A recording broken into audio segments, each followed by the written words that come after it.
Chapter 122, Falling. Crossing her arms, Feng Lu looked down her nose at Feng Wu, her attitude extremely arrogant. Fairy Muao was also sneering at Feng Wu.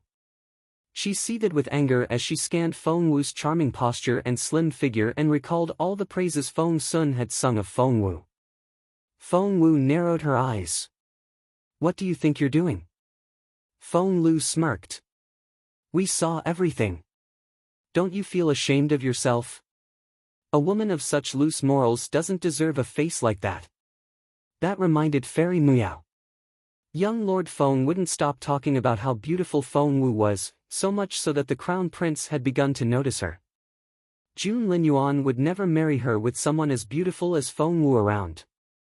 Realizing that, Fairy Muao flipped her hand to reveal a sharp dagger. Feng Lu frowned. "You're going to kill her? Isn't that a little too much?" Fairy Muao snorted. "Kill her? She's not worth that much trouble. But, I do think that her face is an eyesore. And she wanted to destroy it." Darting Feng Lu a look, Fairy Muao said, "She won't be flirting with men again if she doesn't have that face, and she certainly won't ruin the reputation of your clan anymore, will she? So, you're only doing it for the greater good. Am I right?"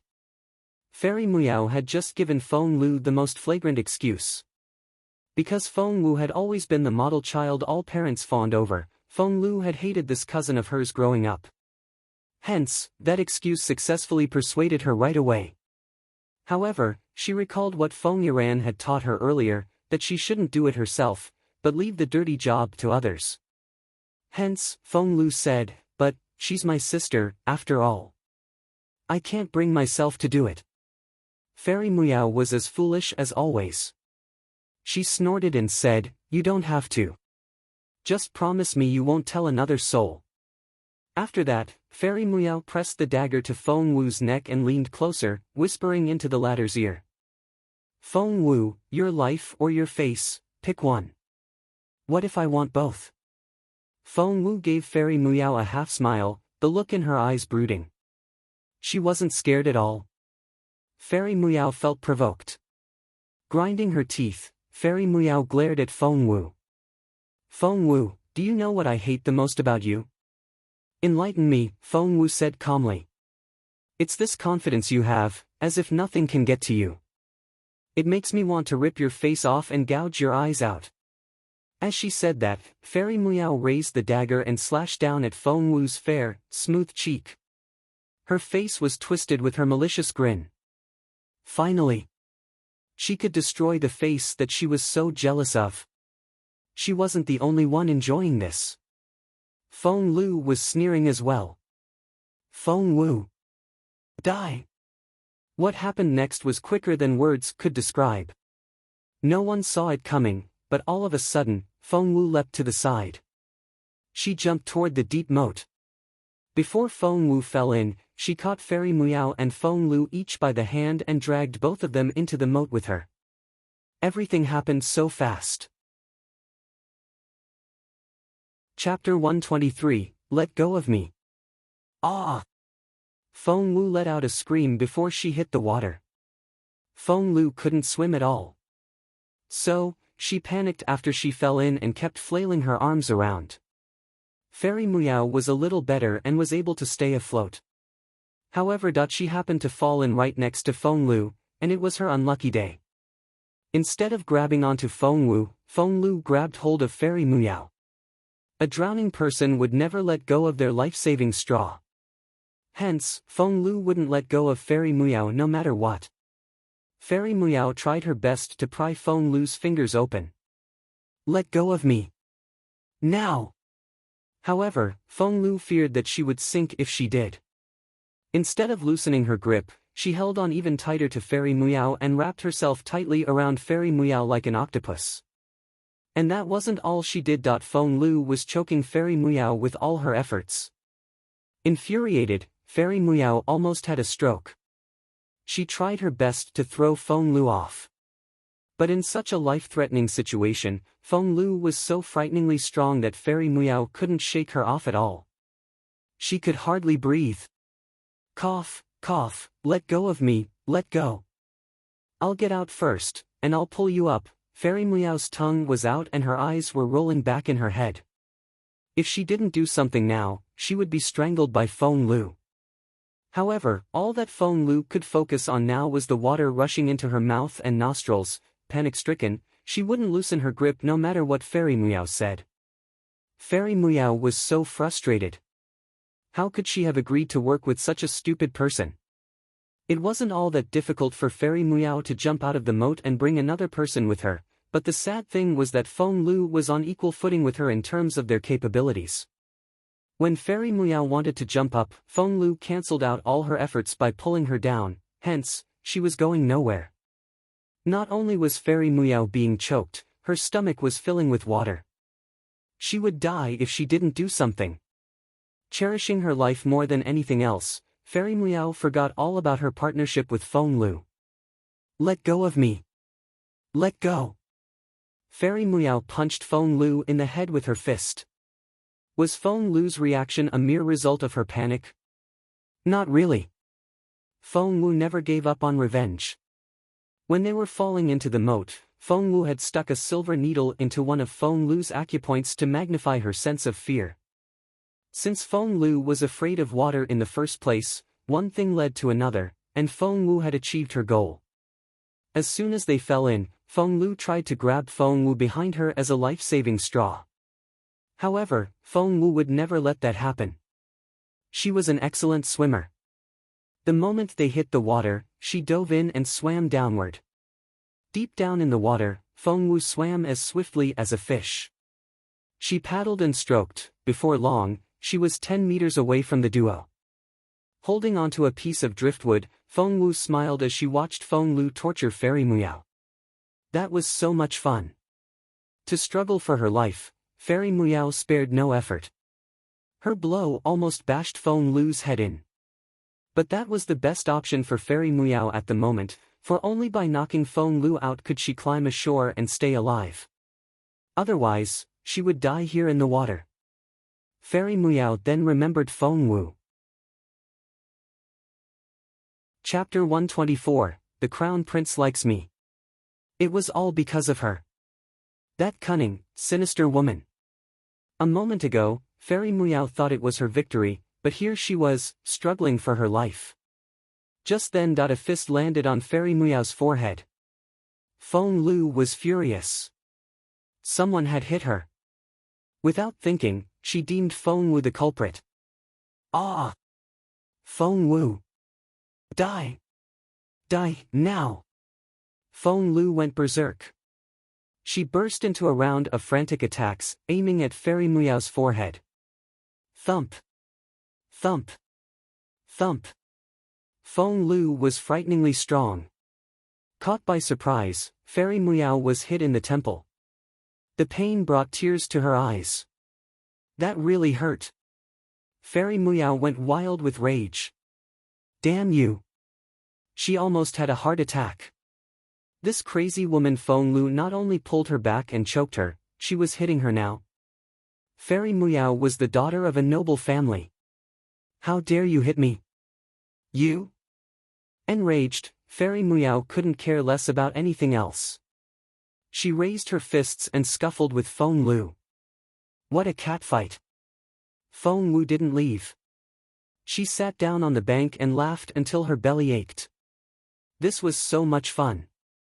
She swore up and down that her initial plan was only to have Feng Lu stop Fairy Meow from getting out of the water so soon.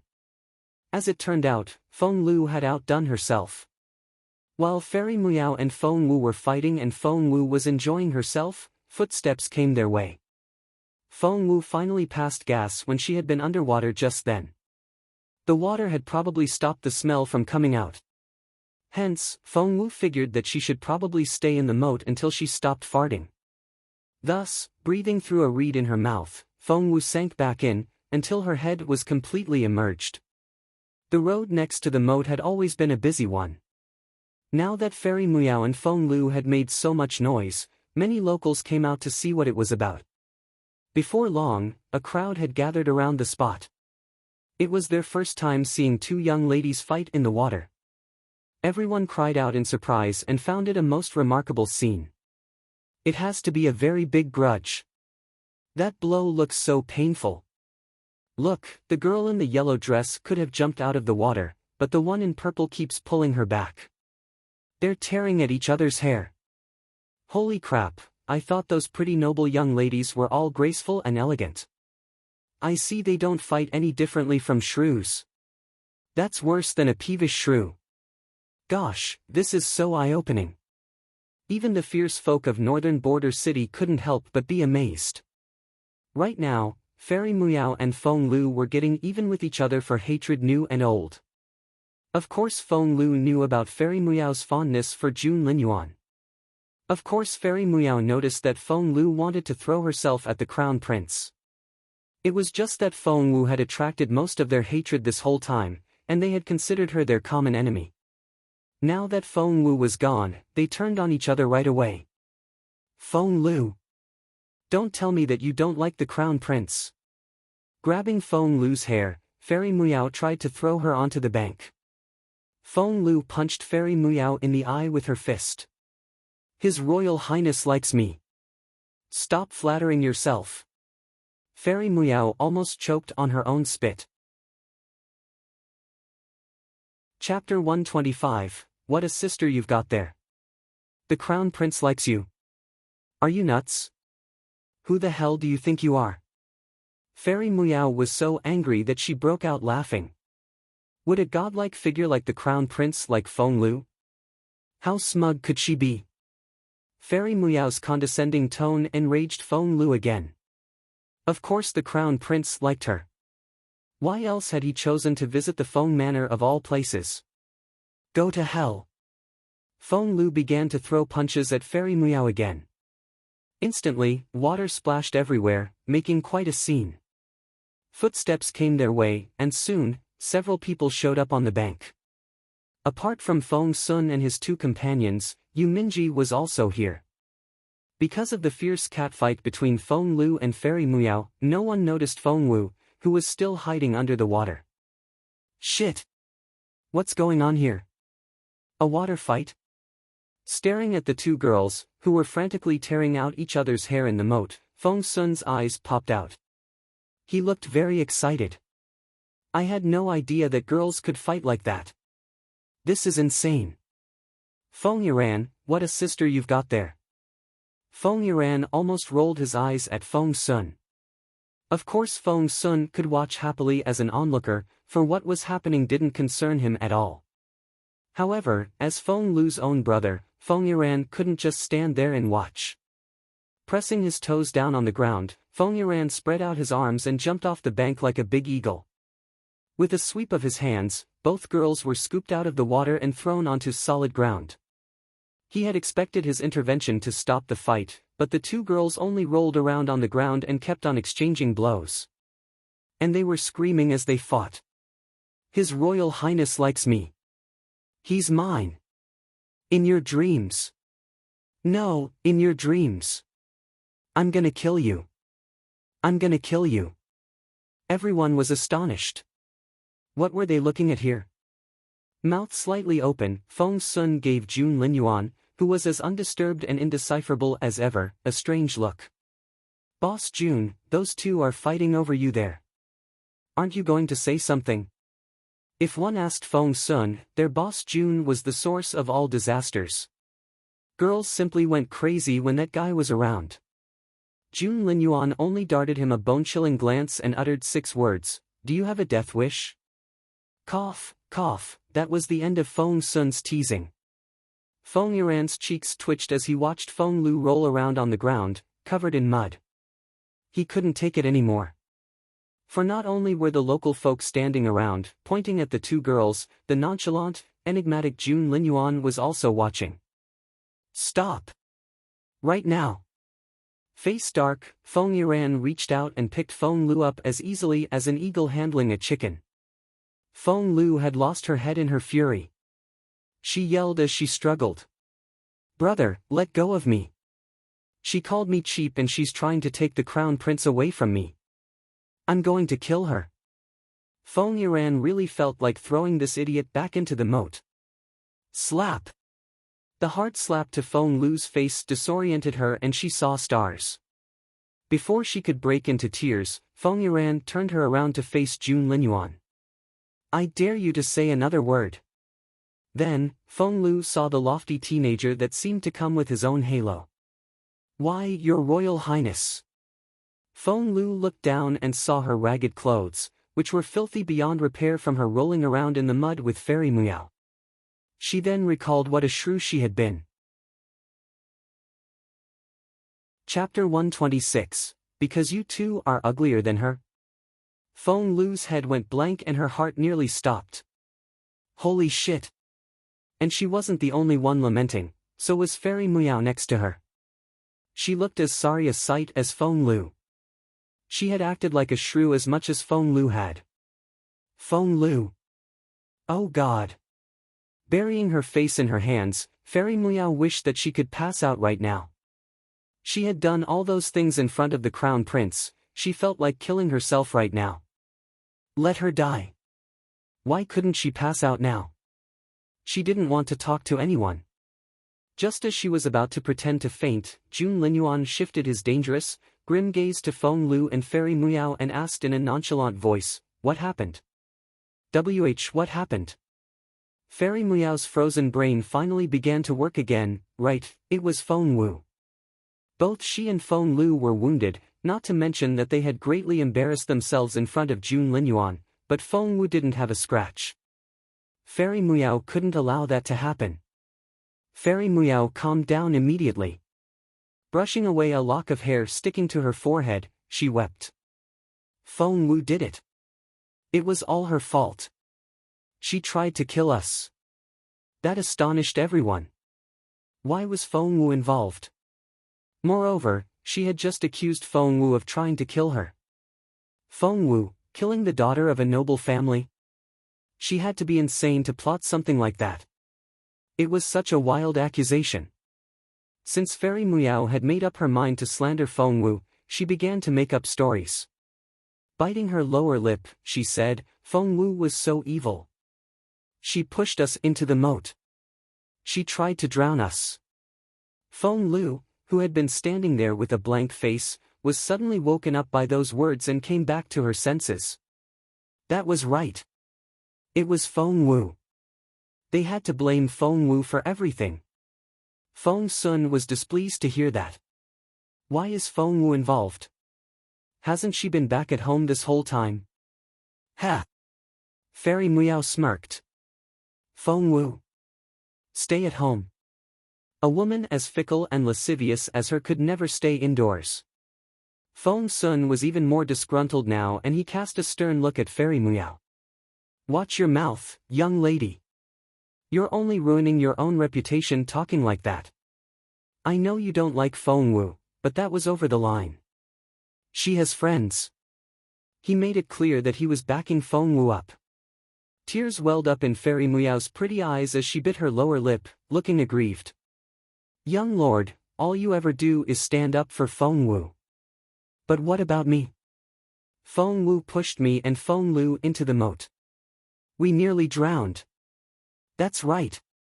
Despite her hatred for Fairy Muao, Feng Lu couldn't act out now, for she had to be Fairy Muao's ally for the time being. Clenching her fists, she wailed, why are you on Feng Wu's side when she tried to kill us? Just because she's pretty? Feng Sun knew perfectly well what was going on here. It was clear that Fairy Muao and Feng Lu were up to something. They were just angling for sympathy by acting all pitiful. Hence, he smirked. Feng Wu pushed you in. Why would she do that? Because you two are uglier than her? Feng Wu, who was breathing through the reed under the water, burst out laughing. Gurgle. The sound of bursting bubbles came from a few steps away. Jun Linyuan darted a casual look at that reed. Chapter 127, They're Lying. Both Fairy Muao and Feng Lu blanched at those words.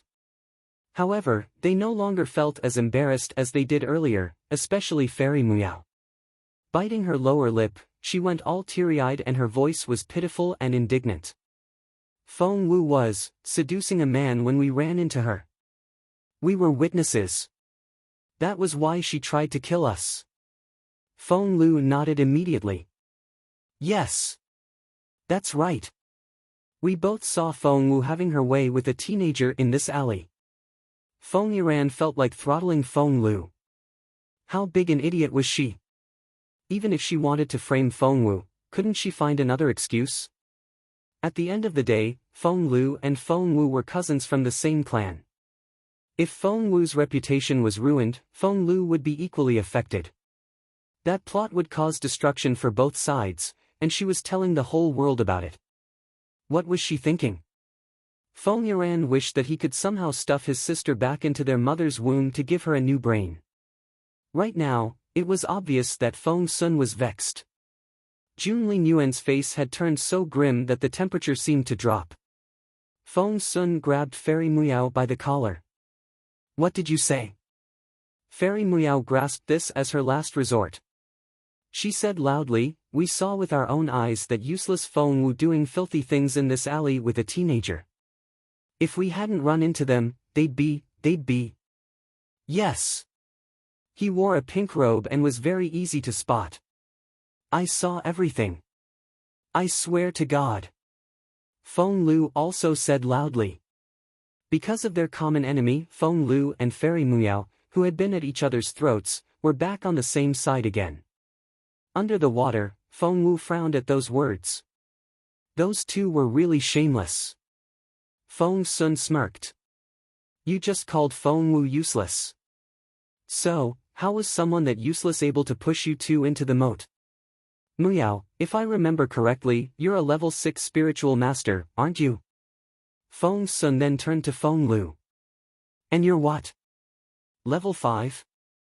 Level 5 and level 6 spiritual masters were pushed into the moat by Feng Wu, who has 0 cultivation. Are you idiots or do you think I'm one? Feng Sun drew closer, and the two girls stumbled back. Oh, of course Feng Wu couldn't do it herself, but that man she was flirting with, he helped Feng Wu push us in. Panic-stricken, Fairy Muyao cried out. Infuriated, blue veins popped on Feng Sun's forehead. Jun Linyuan stepped out, narrowing his eyes and looking very intimidating. He was about to speak when, they're lying. A little boy less than 5 years old broke free from his mother's arms, ran toward them on his short legs, and pointed at Fairy Muyao. She's lying. Oh? Feng Sun crouched down until his eyes were on the same level as the little boy's. What did she lie about? They're bad people. She's the worst one, the little boy gestured at Fairy Muyao. She put a knife to Sister Wu's neck. She said she wanted to destroy Sister Wu's face. Fairy Muyao's stomach lurched. She couldn't recall anyone passing by at that time, so how did the child know about that? Fairy Muyao smirked right away. Lying kids will be taken away by wolves at night. She was blatantly threatening him. Chapter 128, You like Feng Wu, don't you? The mother immediately picked the boy up in her arms and sneered. Young lady, the gods are watching us from above.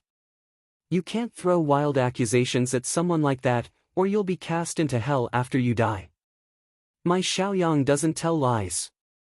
Pointing at a row of houses behind her, the mother said, We live right over there and we can see the bridge from our window. Xiaoyang and I weren't the only ones who saw what you did. The others saw it, too. A middle-aged woman stepped out. Yes. That's right. You tried to harm Miss Wu, but you're blaming it all on Miss Wu now. An uncle also stepped out. Miss Wu is the most virtuous girl. She didn't do anything with no man. What you said was bullshit. What did she ever do to you to deserve all that slander? You're shameless. You'll get struck by a thunderbolt. After that, more and more people stood out to criticize Fairy Muyao and Feng Lu. Northern Border City was a big place, and most of the people who lived in the downtown area had received help from Feng Wu before. Thus, they all supported her. They viewed Feng Wu as their own beloved kid. With so many people talking at the same time, the effect was quite intimidating. Fairy Muyao was bewildered and so was Feng Lu. They never expected Feng Wu to be this popular with the common folk. Watching Fairy Muao and Feng Lu drown in the angry rebukes of the people, Feng Sun never felt so satisfied. He could still recognize a few faces in the crowd. Only hours before, these people had brandished kitchen knives and chopping boards at him because he said one bad word about Feng Wu. It almost gave him a heart attack. Great, it was Muyao's turn now. To Feng Sun, there was something therapeutic about watching Fairy Muao and Feng Lu get annihilated. The folk berated and scolded Fairy Muao and Feng Lu at the top of their lungs. The people of Northern Border City were fierce and tough, and they had a very large vocabulary when it came to venting their anger. Surrounded by the angry crowd, Fairy Muao and Feng Lu were driven crazy by all the voices. Given their lofty status, they had never been called names in public, let alone by so many people. You unruly people! Fairy Muao fumed. Just then, a figure in pink rushed through the crowd. June Linyuan, I've been looking for you everywhere. Why are you people here? It took me such a long time. A stunning teenager arrived as swiftly as a gust of wind, almost knocking Fairy Muao over. It was none other than Yuminji himself. June Linyuan darted a look at Yuminji, his eyes revealing nothing. Feng Sun glared at Yuminji, pissed. Why are you here? Do we know you? Yuminji ignored the question. He stared at Feng Sun and asked, I heard that you were looking for that ugly girl. Have you found her? Where is she? Where? Fairy Muao and Feng Lu recognized Yuminji's pink robe at that moment and their faces lit up. Jumping at Yuminji from either side, they cried out in unison. It was him. Him. He was the one doing devious things with Feng Wu in the alley. Immediately, all eyes were on Yuminji. Why are you all looking at me like that? Yuminji was utterly confused. Fairy Muao smirked. It was you. What did I do? Yuminji looked bewildered. Chapter 129, Me? Do away with you? You like Feng Wu, don't you? Fairy Muao stared at Yuminji. Although Fairy Muao only saw them from behind, she was sure that Yuminji had been standing very close to Feng Wu. She couldn't speak for Feng Wu, but Yuminji couldn't keep his eyes off Feng Wu, he had to have a crush on her. Yuminji's rationale, on the other hand, went as followed. Feng Wu was so pretty and he had always loved good-looking people, so what was wrong with liking Feng Wu? However, at that moment, a figure showed up behind Fairy Muao. It was none other than Feng Wu, who could no longer stay in the river and had just climbed out and changed into some dry clothes. Immediately, Yuminji straightened his back and glared at Fairy Muao. That's bullshit. Me? Like Feng Wu? Ha, are you blind or stupid? You must have lost your mind to say that. Fairy Muao fell silent. She had never expected Yuminji to deny it. Shouldn't he admit it right away in order to win Feng Wu's heart? Feng Sun would then turn on Yuminji and the two guys would start fighting. She could then stand by and watch. She had everything planned out, but Yuminji somehow stopped right before he walked into the trap. Fairy Muao almost had a stroke. Yuminji stared at Fairy Muao as if he was looking at an idiot. Do you know how much damage you'll cause if the girl I like heard what you said? Do you? Are you trying to ruin my life or what? Those words were actually meant for Feng Wu. Fairy Muao cursed inwardly. Yuminji was running around Feng Wu like a puppy. That two-faced boy. Who's the girl you like, then? Fairy Muao snorted. Why should I tell you? Who are you to meddle in my business? Looking Fairy Muao up and down, Yuminji suddenly came up with an outrageous comment. Gosh! Don't tell me you like me. Hey, I'm warning you. First of all, you're not pretty enough. Secondly, you're too evil. Moreover, you look so untalented. Anyway, stay away from me. Fairy Muao dropped her head again. She could sense the sneers the others were giving her now. She was so frustrated. Why did she feel like she couldn't talk to Yuminji like a normal person? Moreover, they were so off-topic now. They were supposed to be talking about him and Feng Wu. All of a sudden, Feng Sun said something fantastic. "You Minji, Miao told us that you joined hands with Feng Wu to throw her and Feng Lu into the moat to try and silence them. Did you do it?" Yu Minji stared at Feng Sun in disbelief. "Are you nuts?" Before Feng Sun could say another word, Yu Minji pointed a finger at Fairy Miao. "Why do I need help to kill her? I can do it 100 times over with one finger. If you don't believe me, I can do it right now." A chill ran down Fairy Miao's spine at those words.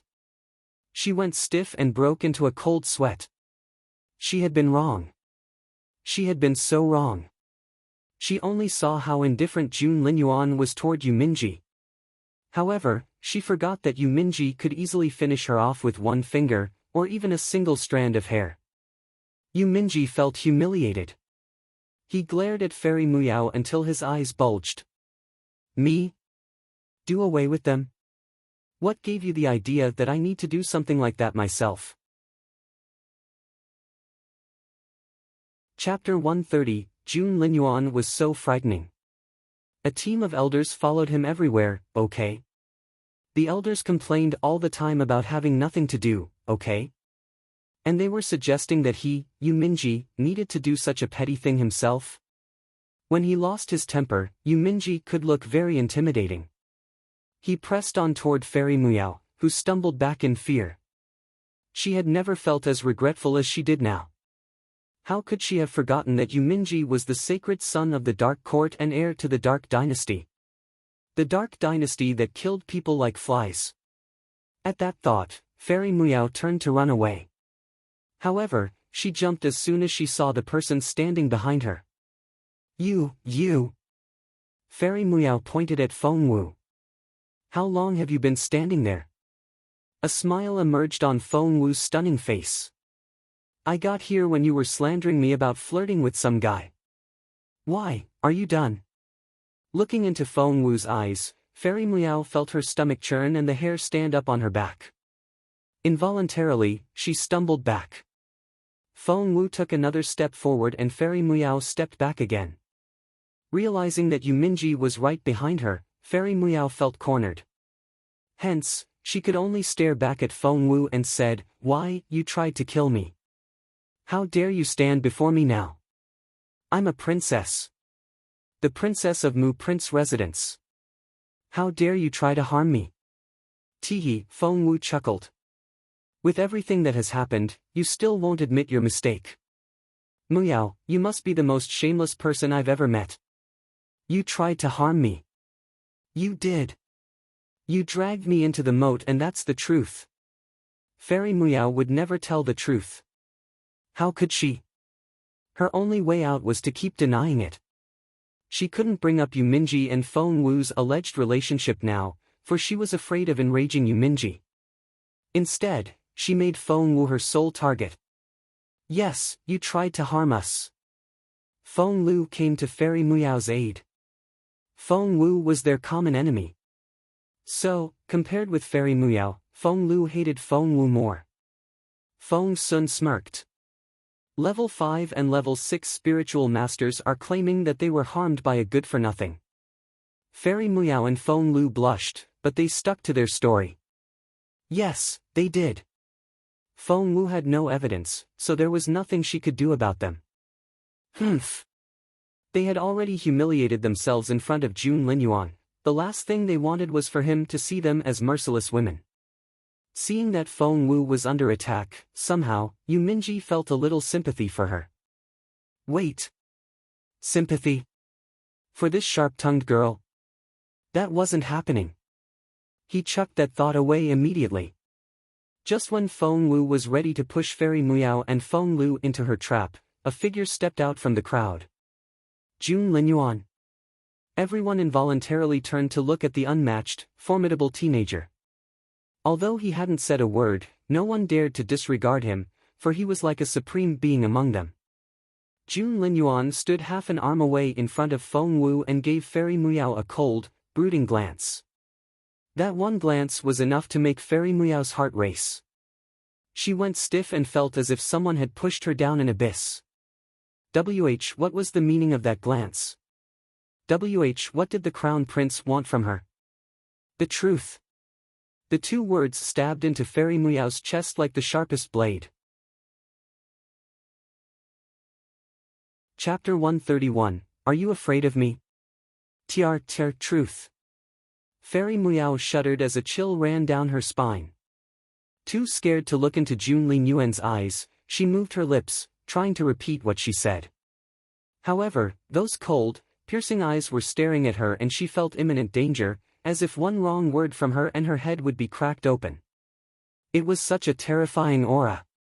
Lie to me, and, despite the indifference in his voice, there was something so dangerous about it that she was having a hard time breathing. Was he going to say, lie to me and I'll kill you?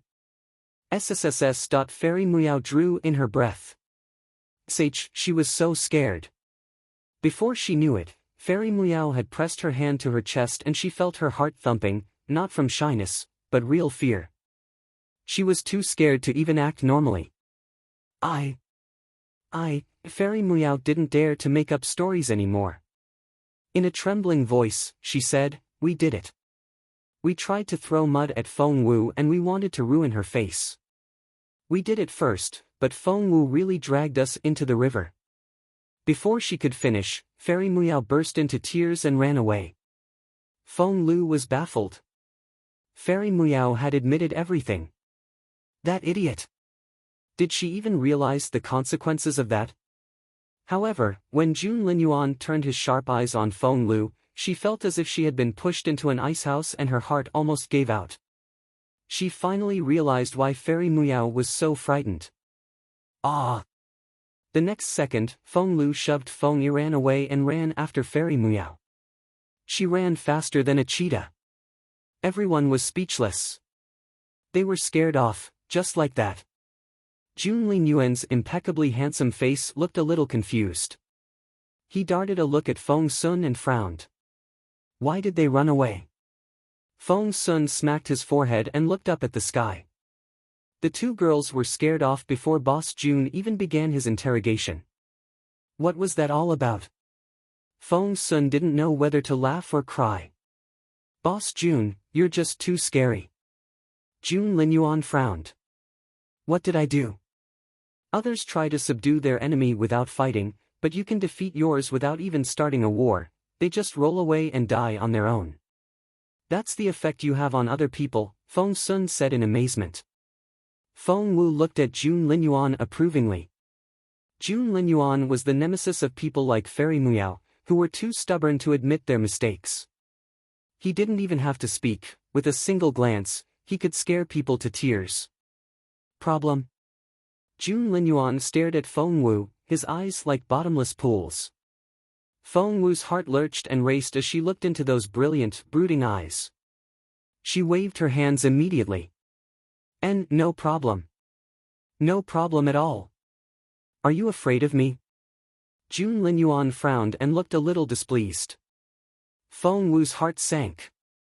She was about to answer when Yu Minji cut her off. Yu Minji had been watching June Linyuan and Feng Wu on the side. The slender teenager's robe fluttered in the wind, as did his long black hair. He looked invincible. The girl was slim, had great posture, and was otherworldly beautiful. It was as if an invisible frame encircled around them, blurring out everything else.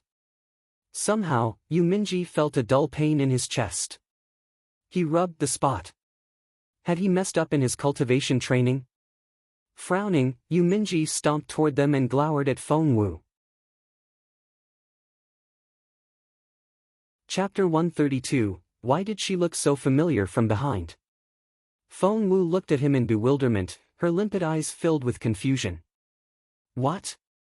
Yu Minji had no idea where all his temper was coming from. He only stared at Feng Wu, looking very angry. All of a sudden, he reached out to grab Feng Wu's hand. However, June Linyuan, who had been aloof and undisturbed this whole time, stepped out and stood in front of Feng Wu. Feng Wu had no choice but to make way for him. Yu Minji's eyes met June Linyuan's. Both were tall, had long legs, and were about the same height. They were equally handsome and capable, which turned this into a duel between two princes. Their eyes were on the same level. Neither would budge, and one could almost see the sparks flying in the air. Feng Wu took a deep breath. Obviously, Jun Linyuan and Yu Minji didn't see eye to eye and would jump at each other like fighting roosters whenever they met. So in order to avoid being turned into collateral damage here, it was better for her to slink off now. Plus, she needed to release gas again. Hence, while the two princes tried to kill each other with their eyes, their stares so intense that one could see icy shards and fiery sparks flying in all directions, Feng Wu took the chance. She took one step back, then another. Before long, she was 10 meters away. Good job! Feng Wu cheered herself on, turned around, and was ready to sprint off when all of a sudden, a familiar voice came from behind. Hey, little Feng Wu, where are you going? It was Feng Sun. Feng Wu almost snapped. She had to take a very deep breath to keep her temper at bay. What had she ever done to Feng Sun? Why did the guy have to ruin her day all the time? Feng Sun was still urging her, little Feng Wu, get over here. Boss Jun is right here. Why are you running that way? You dumb girl. Feng Wu breathed in. Deep breaths were the only thing that could calm her down now, otherwise she was sure that she would pounce at Feng Sun and punch him in the face. Wait, little Feng Wu, you look so familiar from behind. Why do I feel like I've seen it before? Staring at Feng Wu's slim back, something clicked in his head. Those words gave Feng Wu the shivers. Shit! No! This wasn't happening. At that thought, Feng Wu turned around immediately, hurried to Feng Sun's side, and smacked him on the head, waking him up from his reverie. Hey, what was that for?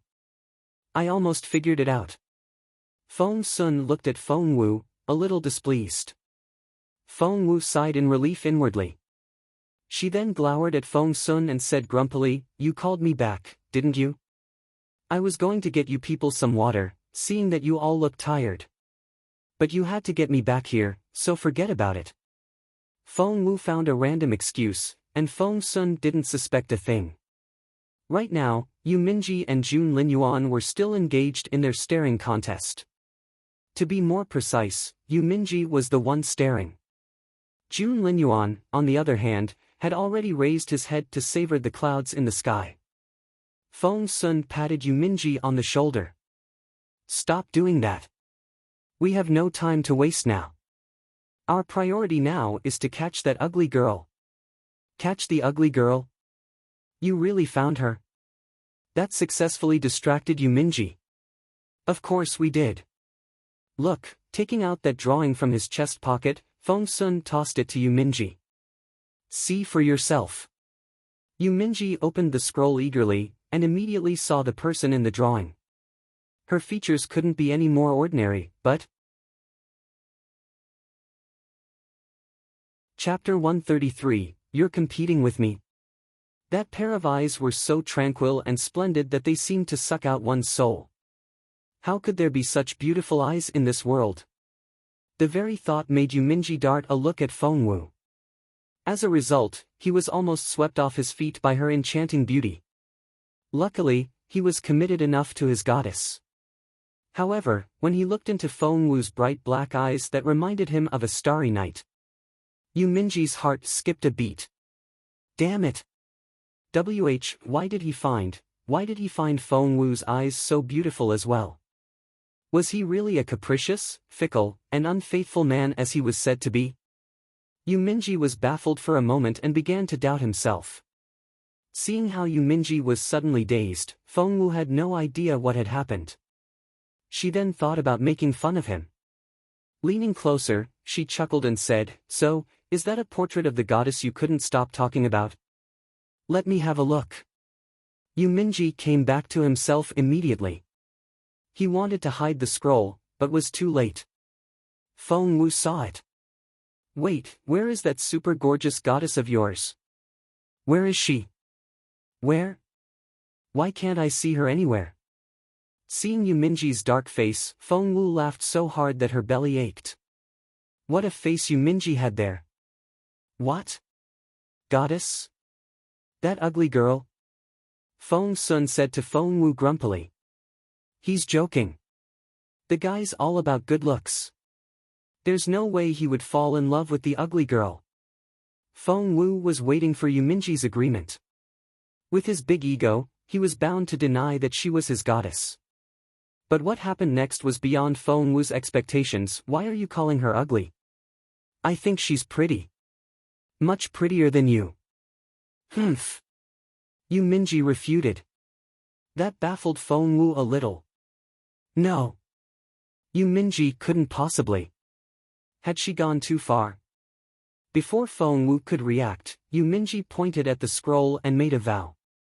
I, Yuminji, hereby swear that the girl in the painting is the only one I'll marry. She's mine. Feng Wu didn't make a sound. She took an involuntary step back. Talk about dropping a stone on one's own foot, she had just dropped a very big one. An intense yet cold gaze landed on Feng Wu, which came from a pair of brooding, indecipherable eyes. Feng Wu raised her head involuntarily and looked right into Jun Linyuan's black eyes. Her stomach turned. Face grim, Jun Linyuan kept his gaze on Feng Wu, but with a wave, the scroll was in his hand. Hey, give it back. Jun Linyuan, give her back to me. Yuminji was agitated. Jun Linyuan raised his right hand over his head and Yuminji jumped up in anger. However, the scroll had disappeared from Jun Linyuan's hand. Jun Linyuan had put it away. As he interacted with Yuminji, Jun Linyuan kept his intense gaze on Feng Wu, examining the back of her head. Feng Wu thought her head was on fire. Give it back. Jun Linyuan smirked. Jun Linyuan. Something worse then dawned on Yuminji. He had chosen the ugly girl back in Frozen Forest because Jun Linyuan treated her differently. So? Don't tell me you like the ugly girl, too? Are you going to compete with me? Glaring at Jun Linyuan, Yuminji asked, are you? Answer me. Chapter 134, Are you dumb or what? Glaring at Jun Linyuan, Yuminji gestured and repeated the question. Answer me. Do you like her or not? Jun Linyuan narrowed his eyes, the grim look in them making one shudder. The two guys were fighting again. Everyone looked at Yuminji as if he was an idiot. What was wrong with this teenager? Would Jun Linyuan like that ugly girl? Who was Yuminji kidding? That was preposterous. Feng Sun was speechless. Boss Jun likes that ugly girl? What gave you that idea? If you like her that much, fine, she's all yours. Jun Linyuan gave Feng Sun an indescribable look. Yuminji, on the other hand, was delighted to hear that. However, he blurted out again, Jun Linyuan, if you don't like the ugly girl, do you like Feng Wu, then? The next second, everyone was examining Feng Wu in a strange way, which made her blush. This was so humiliating.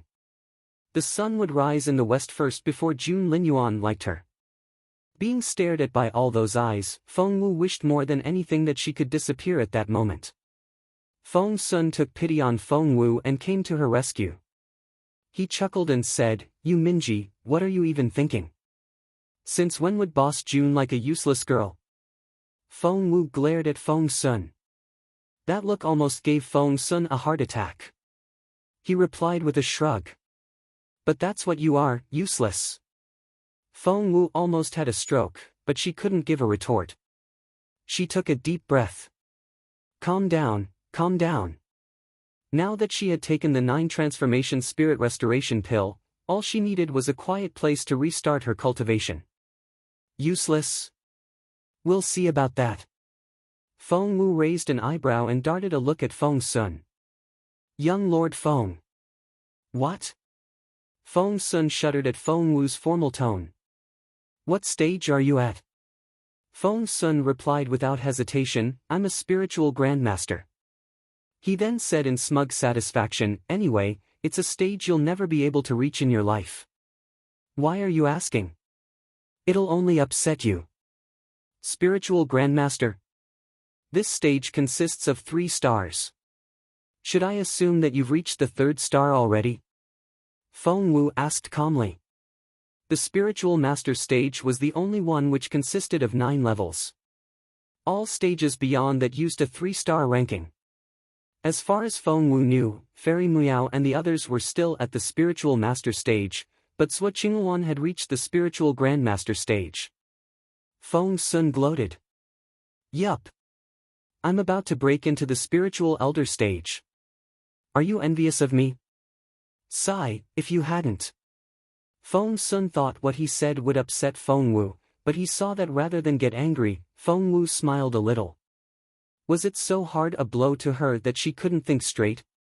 Seeing that no one would talk to him, Yu Minji was going to say something when Feng Sun cut him off.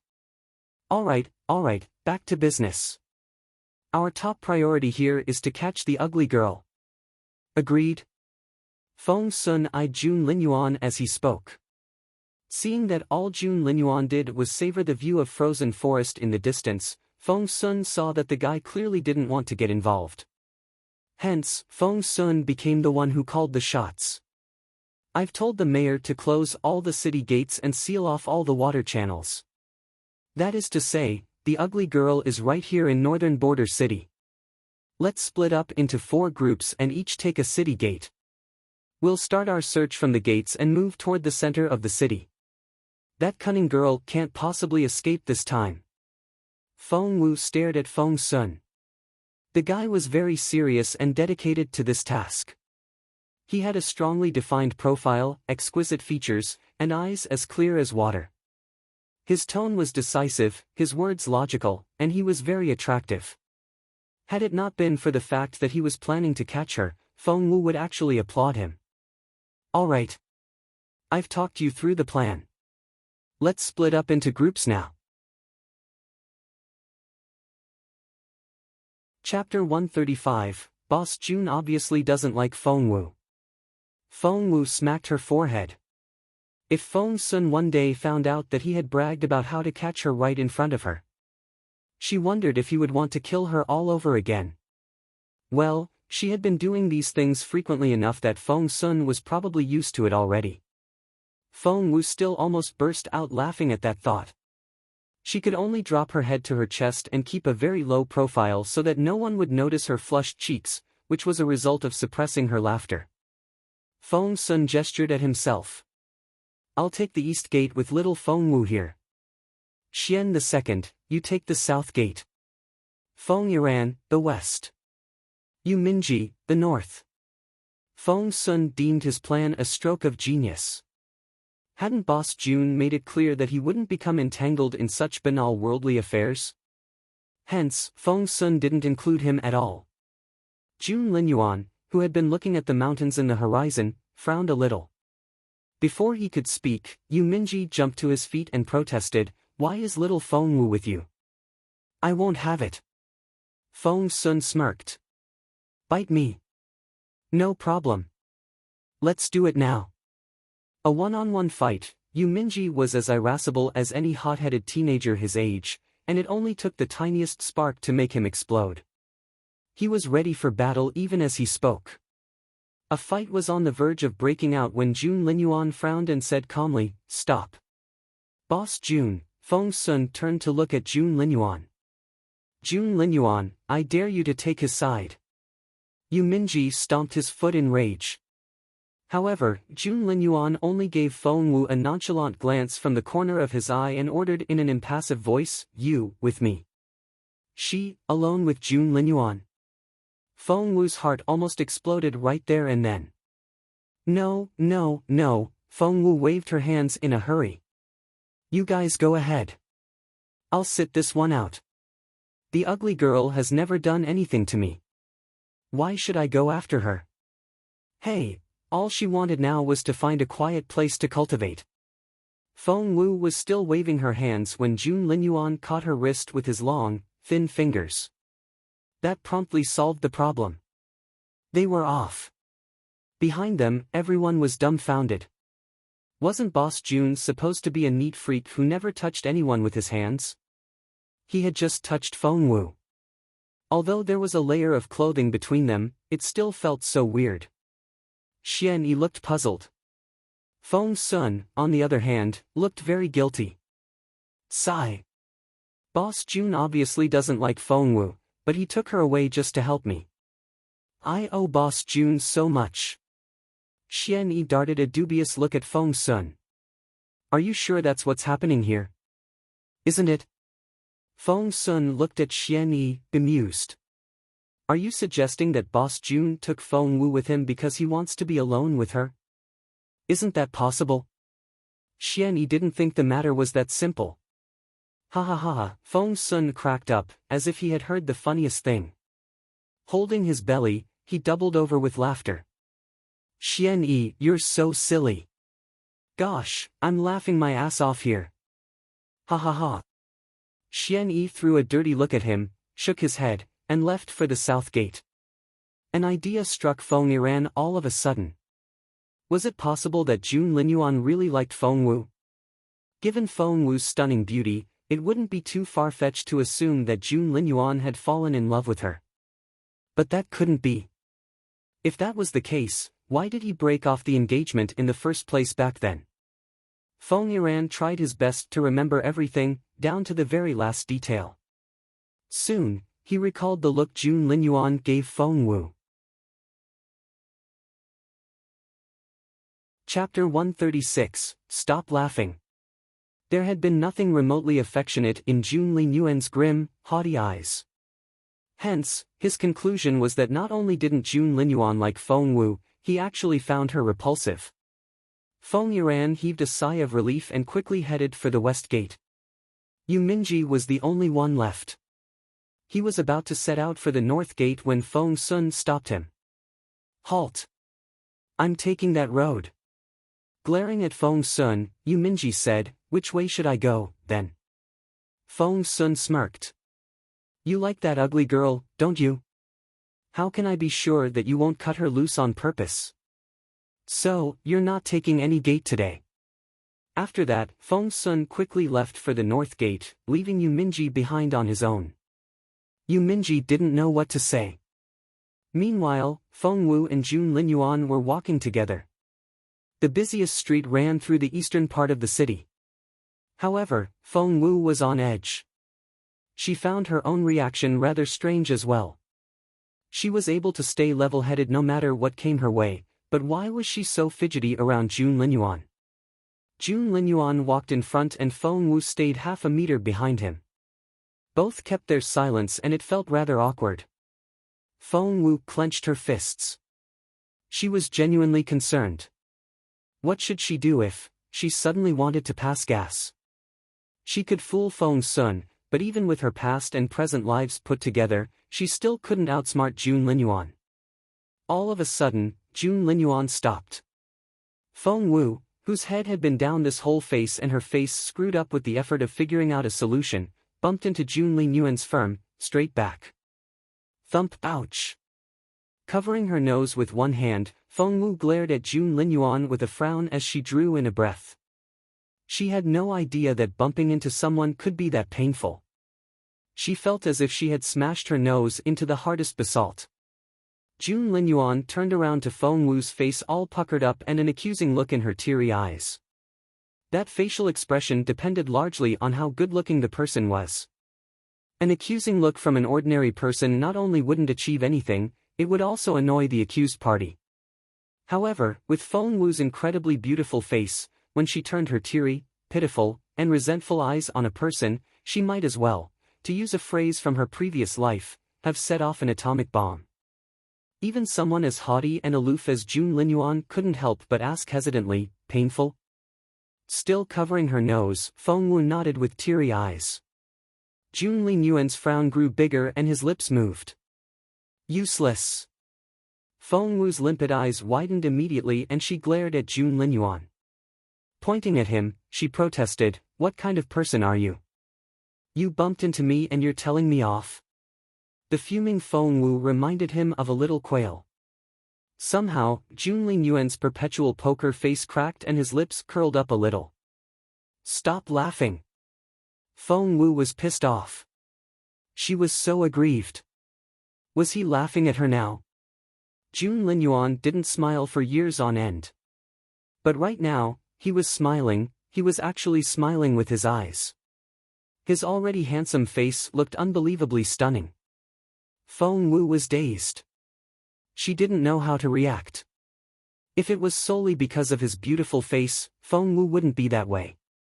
However, what Feng Wu saw on Jun Linyuan's face was a warm, genial smile, which reminded her of a beam of sunlight shining down on a frozen river. The contrast of the two was simply indomitable. Chapter 137, He Really Didn't Pick on You. It reminded Feng Wu of a clear blue sky, the dappled shade of trees, and the moment ice cracked on a frozen river. He had the looks, the intelligence, the disposition, the imposing manner, the capabilities, and the unchallenged status. How could girls not throw themselves at Jun Linyuan like this? However, that solemn, detached, and unattainable Jun Linyuan who never showed any expression on his face had just smiled? Was her sorry state that funny? Once she came back to her senses, Feng Wu was vexed. She threw a dirty look at Jun Linyuan.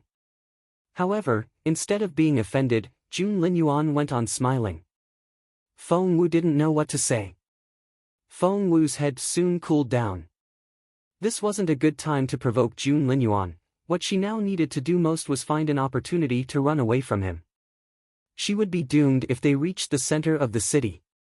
At that thought, Feng Wu covered her nose and said in a muffled voice, "I'm hurt and I'm going home now. Go find that girl yourself. I'm off. Bye." However, Feng Wu only managed to take 2 steps before someone called her name in the distance. "Why, Feng Wu, here you are. I've been looking everywhere for you." Feng Wu froze on the spot. It was Yuminji, the teenager that wouldn't leave her alone. Why did he have to be so quick?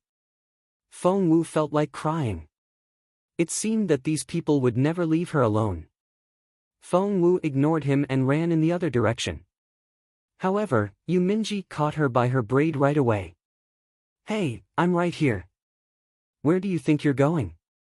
Feng Wu had no choice but to go back with Yuminji. She was so pissed. "What happened to your nose?"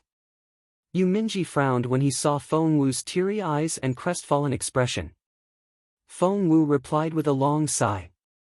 She then asked in resignation, "Aren't you supposed to be headed to the North Gate? Why are you here? His Royal Highness and I have this direction covered." Yuminji glared at Feng Wu with his pretty eyes and jabbed a finger in her forehead. "You heartless thing. I'm here because I was worried that Jun Linyuan might take advantage of you. Don't you know what a guy is capable of when he's alone with a girl? How can someone as pretty as you have zero sense of self-protection?" Feng Wu stared at Yuminji, speechless. She had the impulse to cover his mouth and stop him from talking altogether. Yuminji looked Feng Wu in the eye and his own eyes suddenly widened. "What happened? You've been crying, haven't you? Did Jun Linyuan really do something to you? I knew it. He was up to something when he dragged you away." He began to roll up his sleeves as he spoke. Feng Wu was mortified and she stopped Yuminji right away. "Stop it. Don't say another word. Someone as proud and aloof as Jun Linyuan taking advantage of her? He didn't even like her." What Yuminji said made it sound as if she actually had a crush on Jun Linyuan. Feng Sun would laugh his ass off if he was here. Yuminji stared at Feng Wu. "He really didn't pick on you?" "No, no, and no." Feng Wu very much wanted to tell Yuminji that actually, he was her victim. "Will you just leave me alone, bro?" Yuminji nodded and patted his chest. "Good, I'm glad to hear that. Don't worry. I'll keep an eye on you from now on and make sure that Jun Linyuan doesn't get a chance." Jun Linyuan gave Yuminji a "you idiot" look. Chapter 138, Finally, Cultivation. Feng Wu was so embarrassed. Jun Linyuan had zero interest in her, okay? Yuminji was practically delusional. Yuminji snorted and ignored Jun Linyuan. Pulling Feng Wu to one side, he murmured, I'm telling you, all men are after good-looking girls. Your face is so beautiful that you're asking for trouble. You have to be on guard all the time and make sure you don't just wander off with strangers. Feng Wu smacked her forehead, speechless. She turned to look at Jun Linyuan involuntarily, only to find his face growing darker and darker. Had that warm smile on his face earlier been a hallucination? Feng Wu was bewildered. As they walked, Feng Wu suddenly realized something. Which was. When did she last fart? 5 minutes ago. But she still didn't feel like releasing gas. 10 minutes passed, and still nothing. 20 minutes. They walked all the way from the gate to the mayor's manor at the center of the city, but still nothing happened. Feng Wu was guffawing in her head. Even fate was on her side now. The 4 groups rendezvoused outside the mayor's manor. Feng Sun ran happily toward them and asked Feng Wu, "Did you find anything on your way here?" Despite her impulse to celebrate joyfully, Feng Wu put on a distressed expression and replied, "No, we didn't. We never smelled that scent you described as smelly and pleasant at the same time." Feng Wu then turned to Yu Minji. "Did you smell anything?" Frowning, Yu Minji frowned and shook his head as he glared at Feng Sun. "Didn't you say that we would definitely find her this way? Like, 100%? You were so confident, but what do we have here?" Feng Wu snickered inwardly and turned her gaze on Feng Sun. Feng Sun's face was all puckered up. He had no idea this was going to happen. Why did she stop releasing gas? Feng Wu waved at the others with a grin. "I need to go back home now. You guys keep up the good work." She then gambled off, her thick ponytail swaying on the back of her head. It looked so youthful. Feng Sun didn't stop Feng Wu this time and let her leave. He was thinking back to all the times when the ugly girl tricked him over and over again. It was so outrageous. "I'll catch her. I swear it." Feng Sun ground his teeth. Feng Wu ran all the way home, hopping around and humming a tune. Poor brother Feng Sun. If he knew one day that she had escaped right under his nose, would he go berserk? Well, he should be used to it by now, shouldn't he? Feng Wu chuckled at that thought. The immortal spiritual fruit juice had been turned into the 9 transformation spirit restoration pill, which she had eaten already. Feng Wu rubbed her belly. Her dantian, which had stayed quiet for the past 5 years, was slowly heating up. The smile broadened on Feng Wu's face. Finally, she could resume her cultivation. Feng Wu did a run-up toward the wall and grabbed the top with her right hand. Then, with a perfect backward somersault, she landed lightly in the courtyard like a baby swallow. Feng Wu made a fist. She needed to hurry up with her cultivation before Jun Linyuan and the others came back. She could at least break through and turn into a level 1 spiritual master, right? She wondered if she could speed up her cultivation this second time round. Feng Wu pondered a million questions as she walked. She glanced at the courtyard in passing and spotted the clothes hanging there to dry.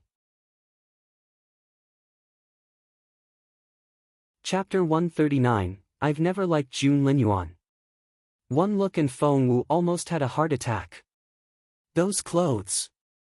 It was identical to the outfit she had put on in her disguise as the ugly girl. How could she have forgotten about that? For her own convenience, she had made 3 identical outfits in the same style and color so that she didn't have to bother choosing what to wear. Right now, she saw that someone had washed one of them and hung everything up in the backyard in broad daylight. Just like that. If Feng Sun or any of his fellows happened to walk in, they would definitely. Feng Wu was worried sick. Right at that moment, someone smashed the door open and rushed in like a gust of wind. Feng Wu thought her heart was going to explode when the door burst open. Thump. Thump. Thump. That was the sound of Feng Wu's heart. Had Feng Sun and the others discovered that she was the ugly girl? She recalled what Feng Sun mentioned earlier, about severing the tendons in her arms and legs and draining her blood. She'd wish she was dead. Feng Wu shuddered at the thought. Feng Wu. A shrill, tyrannical voice rang out behind Feng Wu. Feng Wu's heart began to beat normally when she heard the voice. She turned around and stared at Feng Lu coldly. She had to attract all of Feng Lu's attention so that the latter wouldn't notice that dress. However, before Feng Wu could say another word, Feng Lu glared at her and exclaimed, "Feng Wu, I'm warning you. The Crown Prince is mine and he likes me. Stay away from him, or you'll be in trouble." Jun Linyuan liked Feng Lu. Feng Wu felt like cracking up. If that was the case, Jun Linyuan wouldn't be Jun Linyuan anymore. Are you sneering? Feng Lu's eyes spat fire. I'm not. Feng Wu didn't forget her main objective now, which was to keep Feng Lu away from that dress and get rid of the woman ASAP. Staring at Feng Wu, Feng Lu asked, "I only have one question for you." Which is?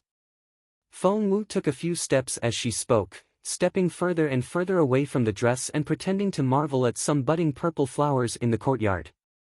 That way, when Feng Lu stared at her, she wouldn't be looking at the dress at the same time. Feng Sun was an excellent painter. Not only had he depicted the ugly girl accurately in that drawing, he had drawn her dress down to the very last detail. Feng Lu had no idea that upon closer examination, she could finish Feng Wu off for good.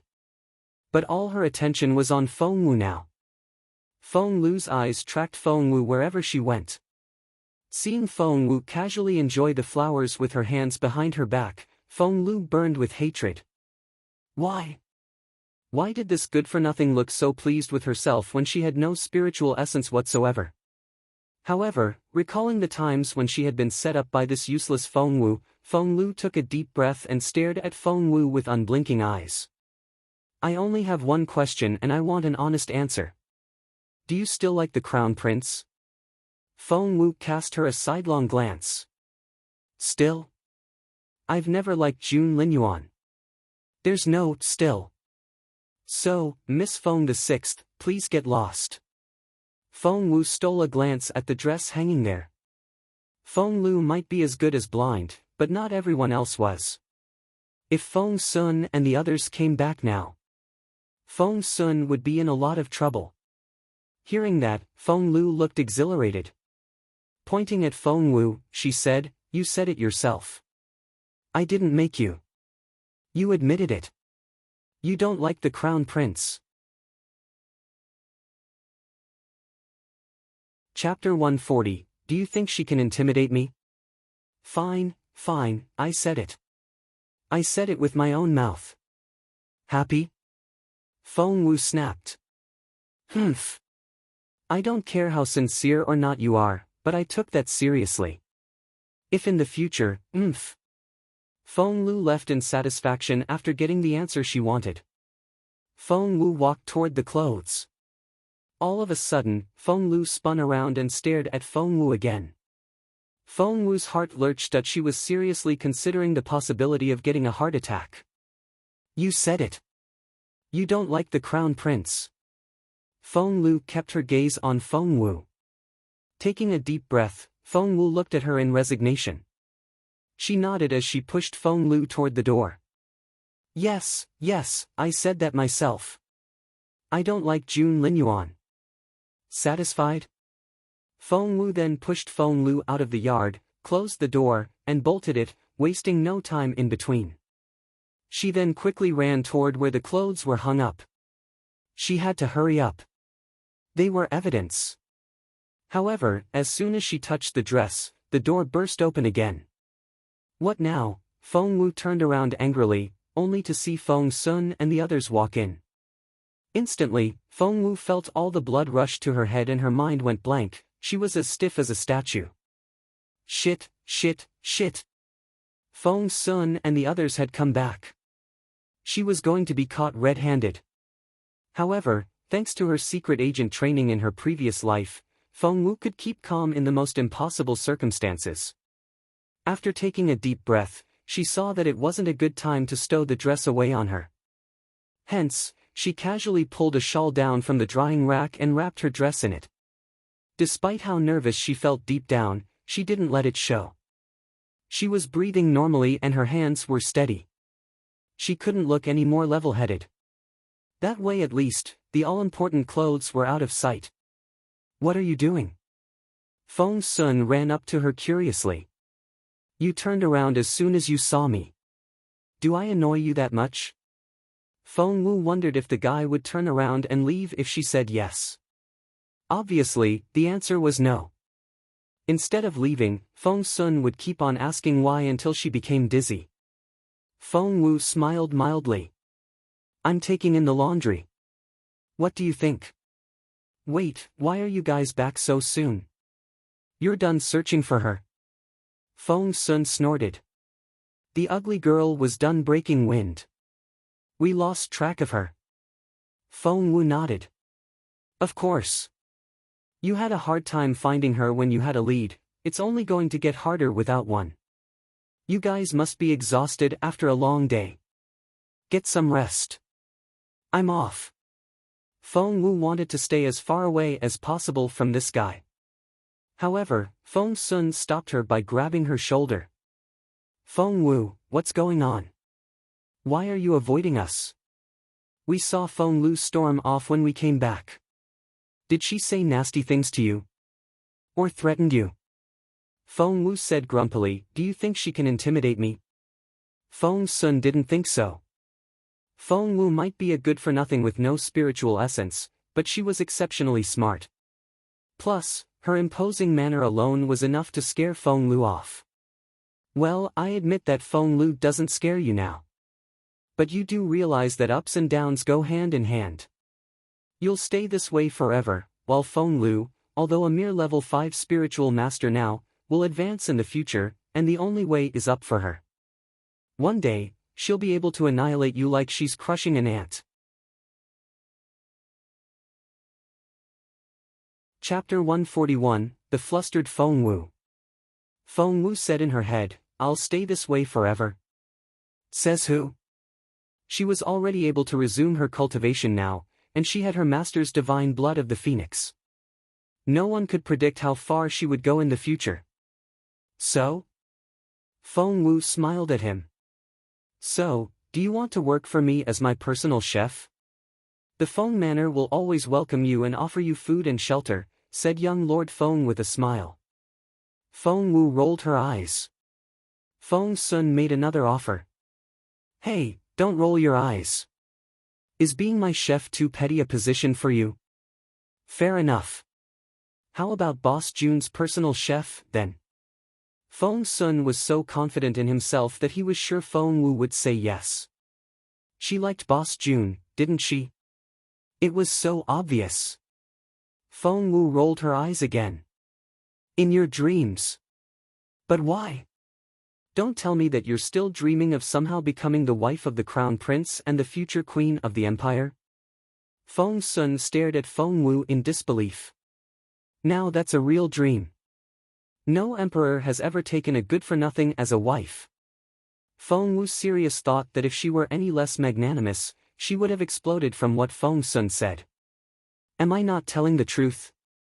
Feng Sun found her glare baffling. Feng Wu snorted. Why are you so sure that I'll stay this way? I'm telling you, tomorrow, I'll be a level 1 spiritual master. Feng Sun broke into laughter at those words. Patting Feng Wu's slim shoulder, he said, Fine, fine. Don't be pissed, but you'll never be able to cultivate again in your life.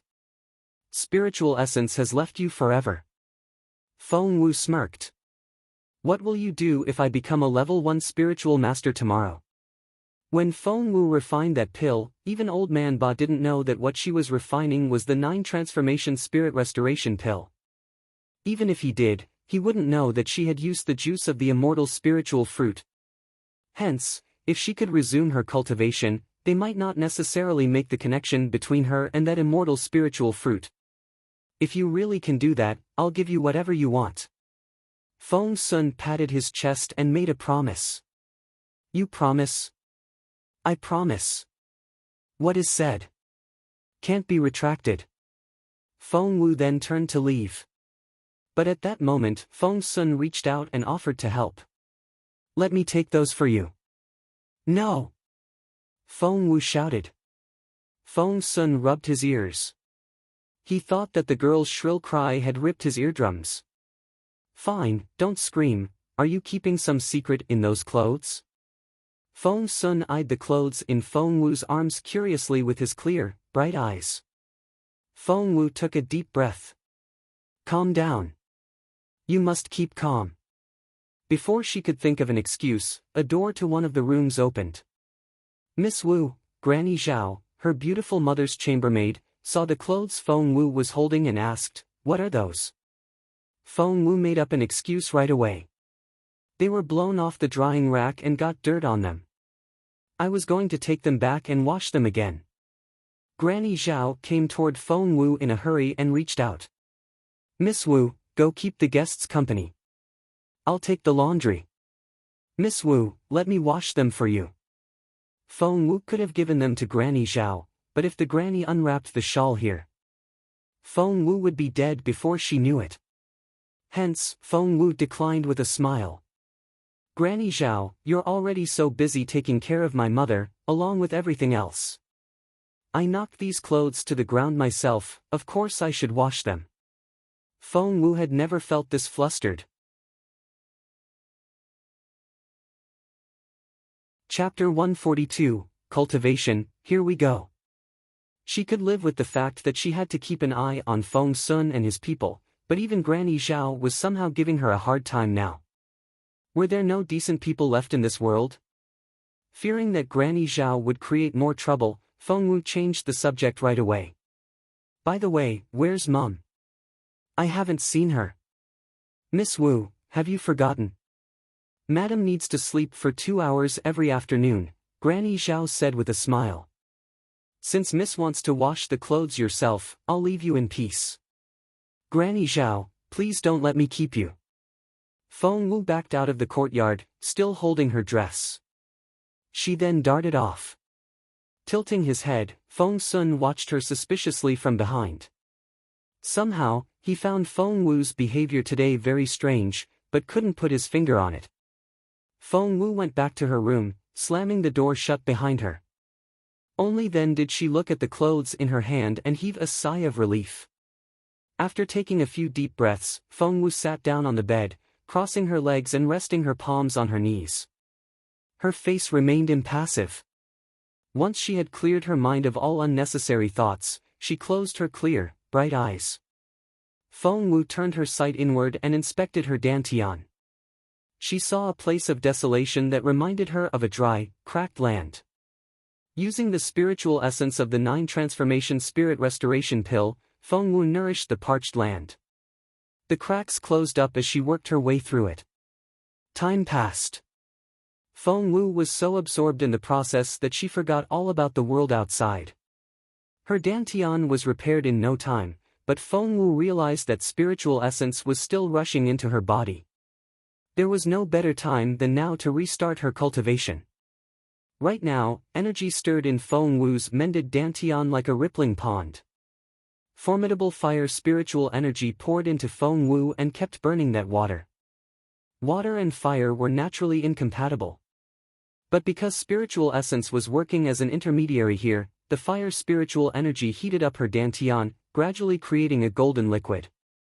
Feng Wu's dantian was like a fine porcelain bottle now.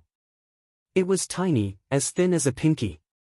Drip, dripped up the golden liquid drizzled down so clearly that Feng Wu could hear the sound. Because of the size of her dantian, it was soon filled to the brim, and the golden liquid spilled over. Just then, there was a rumble.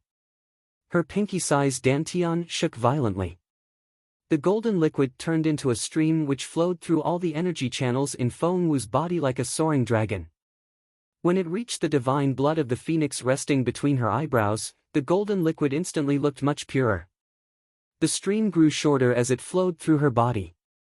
On the other hand, Feng Wu's internal energy channels began to glow with a faint golden light. The golden liquid vanished after completing its circuit, for it had been absorbed by Feng Wu's body.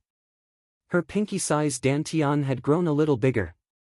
Feng Wu smiled a little. As expected, she wasn't a mere level 1 spiritual master. While her dantian was still undergoing its transformation, Feng Wu had realized that she had already become a level 2 spiritual master. However, the fire's spiritual energy was still creating golden liquid in that pool in her dantian. That was to say, Feng Wu might advance beyond a level 2 spiritual master at this point in time. The golden liquid kept gathering in her dantian, which filled up and rose up. With Feng Wu's refinement, another golden dragon was formed, which flowed through her energy channels again.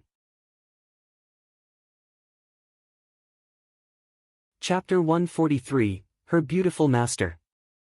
Rumble. Feng Wu's tiny dantian expanded again. Needless to say, Feng Wu was a level 3 spiritual master now. The spiritual master stage consisted of 9 levels in total, and at her current rate of progress. Feng Wu smiled at that thought. Breathing out a stream of turbid energy through her nose, Feng Wu slowly opened her eyes. Starting from 0, she had reached level 3 all at once, which made quite a lot of noise. Linyuan and the others were right next door and had to have noticed something. She had to make up some very good excuse to explain herself now. However, at the thought of Linyuan's knowing eyes, Feng Wu was at a loss over what to say. She could only hope that they wouldn't make the connection between her and the ugly girl. Wait. Now that she had made some progress, would her master wake up? As soon as she opened her eyes, she shifted a little and entered her ring in her spiritual form. She hurried close and looked at her beautiful master expectantly. Would he wake up now that she had resumed her cultivation? In the spacious room, her immortal-like beautiful master lay there with his wide white sleeves, which reminded her of clouds in the sky, hanging down from the bed. On that godlike face which was as smooth as jade, his black eyes remained closed.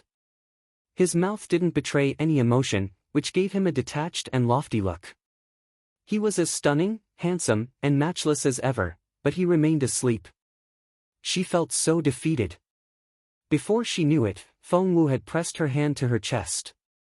Her face drained of all color at the throbbing pain in her heart, and she almost collapsed. Master!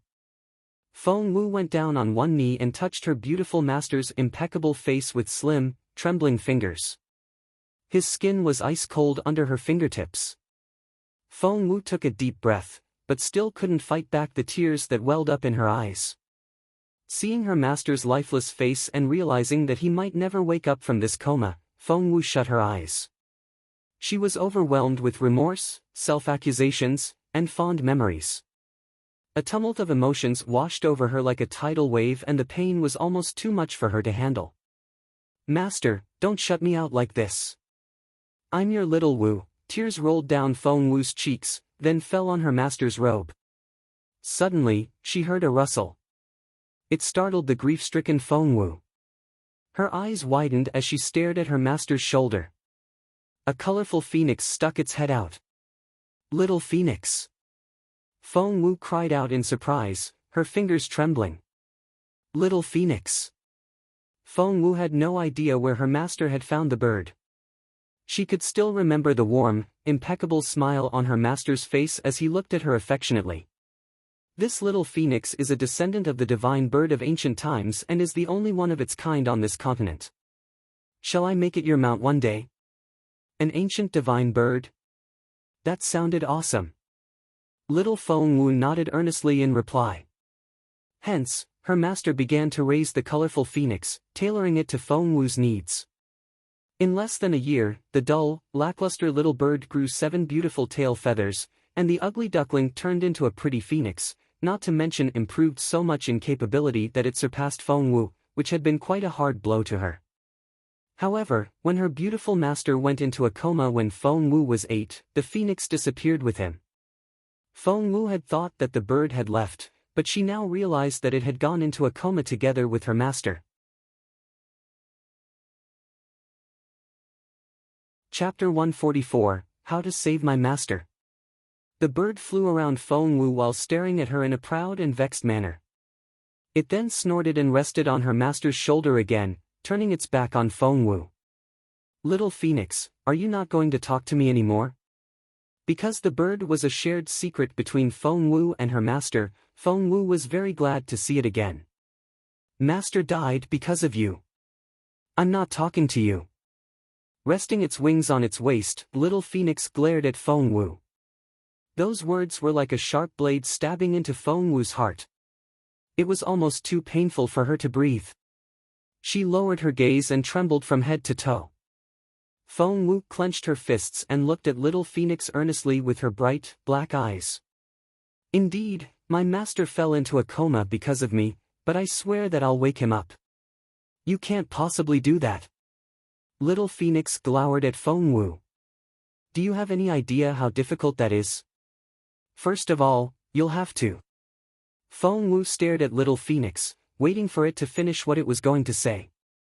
However, little Phoenix waved its wings impatiently. Forget it. What's the point? You'll never be able to do it. So, you know how to wake my master up, don't you? You know. Who told you? My master. I don't care where you learned it, just tell me. Rushing to its side, Feng Wu picked little Phoenix up with both hands and raised it over her head. With a stern look on its face, little Phoenix said, "What level are you now?" Feng Wu said happily, "I'm a level 3 spiritual master already." Little Phoenix rolled its eyes. You make it sound like a level 3 spiritual master is something to brag about. With your petty cultivation level, I might as well be signing your death warrant if I tell you now. Although I don't like you anymore, Master will tell me off if you're dead. I won't do anything reckless, Feng Wu promised, raising both hands in the air. Ha! Little Phoenix didn't buy it. Feng Wu knew that despite its childish-sounding tone, the bird was very stubborn. If it chose to, it could make sure to never say a word, no matter how Feng Wu cajoled and threatened. At that thought, Feng Wu had no choice but to ask, "So, what level do I have to reach before you can tell me?" Little Phoenix said without hesitation. Spiritual Elder. Feng Wu cried out, "Make it Spiritual Grandmaster." I'm only a level 3 spiritual master now, and I'll have to reach level 9 before I can break through to the spiritual grandmaster stage. It'll be really tough. Little Phoenix snorted haughtily. So be it. Spiritual grandmaster, then. Feng Wu said, "It's a deal. You'll tell me how to save my master when I become a spiritual grandmaster. There's no going back on your word." Little Phoenix cast a disgruntled look at Feng Wu. You're getting struck by a thunderbolt even as we speak. Are you sure you still want to hang around here? A thunderbolt? What the heck? Feng Wu was ready to leave when Little Phoenix reminded her arrogantly, "Don't forget to bring your concealing jade." She then recalled her old habit. In order to keep her cultivation level a secret, she would usually walk around with the concealing jade her master gave her, so that she could pose as a weakling and trick her opponents who let their guard down. Many fell for it. Feng Wu darted an appreciative look at Little Phoenix. Despite its reluctance to talk to her, the bird did care about her after all.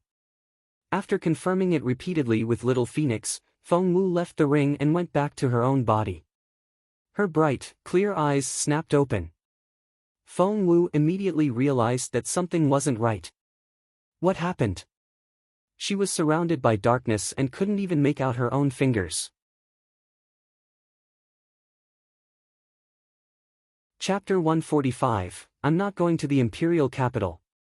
She was covered in layer upon layer of debris, which was packed tightly around her without letting any light in.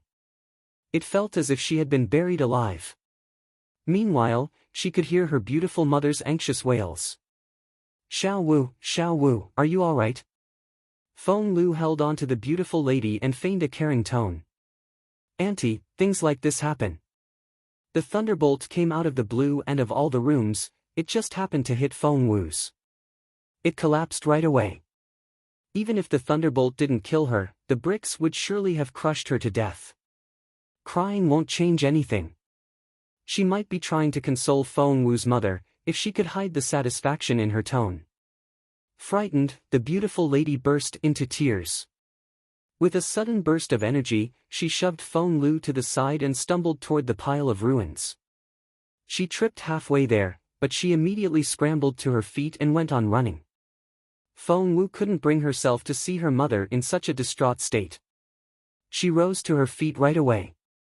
Crumbled. Broken bricks and tiles rolled down the pile as she stood up. Everyone turned their eyes in her direction at the noise. Their eyes widened as they saw a figure walk out of the debris. Her face was stunning. Her expression was undisturbed. The look in her eyes was as calm as ever. Xiao Wu, the beautiful lady, was worried sick. Holding onto Feng Wu with her slender fingers, she couldn't stop trembling. Xiao Wu, what are we going to do? Your room was destroyed by lightning. Mom, I'm fine. Feng Wu didn't know whether to laugh or cry. Seeing that her mother's face was smudged with dirt, she gently wiped her face clean. After rubbing the beautiful lady's shoulders softly to calm her down, Feng Wu turned her gaze on Feng Lu. Feng Lu's stomach lurched when their eyes met. What was going on? Why did she feel that Feng Wu's stare was even more piercing and intimidating than usual? When Feng Wu turned her dark eyes her way, Feng Lu felt as if a cold, sharp blade had stabbed her in the heart. Why are you still standing? Why aren't you dead? Feng Lu couldn't understand why this had happened. Wasn't Feng Wu useless? How come there wasn't a scratch on her after being hit by a thunderbolt first, followed by a house collapsing on top of her? That didn't make sense. Crossing her arms in front of her, Feng Wu gave Feng Lu a half-smile. My dear cousin, it sounds to me that you wished I was dead. Feng Lu blanched. Before she could say another word, Feng Yuan came in with a frown and said impatiently, Are you done packing? We're leaving in 2 hours. Leaving? Where to? Feng Wu narrowed her eyes and stared at Feng Yuan. Feng Yuan also recognized the change in Feng Wu's gaze. However, he was too concerned with their departure to ponder it. He replied in a cold voice, To the Imperial capital, of course. Who's going? Feng Wu squinted at him. Feng Lu gloated. What's going on with you tonight? Don't you know that the crown prince has left? Jun Linyuan and the others are gone. Feng Wu still hadn't figured out what excuse to give those people and was greatly relieved to hear the news. That's right. They left before daybreak, and His Royal Highness took the time to talk to me before he left. Why, didn't he say anything to you? Chapter 146, To our boss June, that girl is. It didn't take a genius to see that Feng Lu was showing off. That only settled Feng Wu's mind further. Go pack. You only have 2 hours. We're setting out as soon as the day breaks, Feng Lu prompted. Feng Wu snorted. I'm perfectly happy living here in northern border city. Why should I go with you? I'm staying right here. Her beautiful mother suddenly took her hand with teary, pleading eyes. Her cheeks were streaked with tears, which was the last thing Feng Wu wanted to see in this world. Feng Wu's heart sank and something felt very wrong. Before she could ask, ha ha ha, Feng Lu guffawed. Feng Wu, haven't you realized that your brother isn't here? Her brother? Only then did Feng Wu realize that she hadn't seen Feng Xiaoqi anywhere. With his restless temperament, he would have been the first to run out at something as big as a collapsed house. Wait. Feng Wu took her mother's hands and looked into her beautiful eyes. Mom? The beautiful lady's eyes swam with tears and she started crying before she could speak. Ha ha ha, Feng Lu went on laughing. Jun Linyuan took your brother. He took Feng Xiaoqi to the Imperial capital. Ha ha ha. Feng Wu's heart sank. Jun Linyuan took Feng Xiaoqi. Why? Thinking back to Jun Linyuan's indecipherable expression and his knowing look, Feng Wu was utterly frustrated. What did the guy want? Feng Lu darted Feng Wu a distasteful glance. Anyway, we're leaving in 2 hours. Brother and I will tie you up and escort you to the Imperial capital even if you don't want to. Suit yourself. At the thought of having the entire Feng clan to back her up once they were back in the Imperial capital, and that she would be able to make Feng Wu do anything, turn her into a maid, or a slave. Feng Lu made a fist in satisfaction, then left the courtyard, laughing all the way. Feng Wu furrowed her fine eyebrows. Her beautiful mother looked around to make sure that Feng Lu was really gone. She then took a letter out of her sleeve and stuffed it into Feng Wu's hands.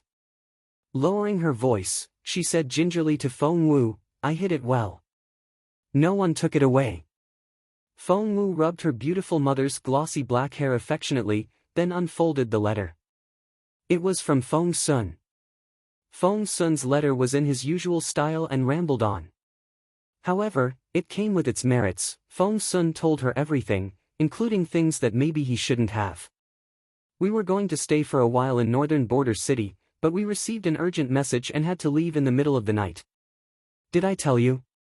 We came here to northern border city this time to search for the immortal spiritual fruit because the life of a very pretty and very lovely girl depends on it." A pretty and lovely girl? Who was that? Feng Wu frowned. She still couldn't figure out who it was after racking her brain. "Ha ha ha. I bet you're dying to find out who that girl is, aren't you? Our boss June was willing to travel thousands of miles from the Imperial capital for her. What do you think she is to him? Are you jealous? Ha ha ha. Don't even try to compare yourself with her. If the place you take up in Boss June's heart is about the size of a sesame seed, she takes up his entire mind. She's the only girl that Boss June treats gently. Feel jealous all you want, but you'll never be her match." Chapter 147, A few drops of blood is all your brother will lose every day. Feng Wu was speechless. So what if that girl was the only one June Linyuan treated with gentleness? She, jealous? Don't make her laugh. Ha ha ha. Right, I almost forgot to tell you something.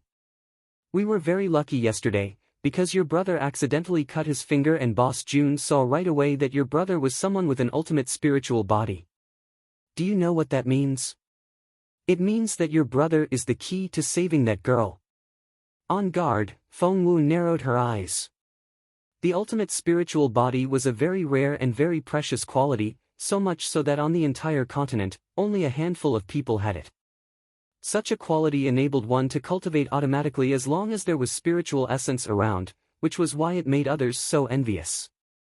Feng Xiaoqi had started off as someone with a semi-ultimate spiritual body. It was exceptional, but not amazingly so.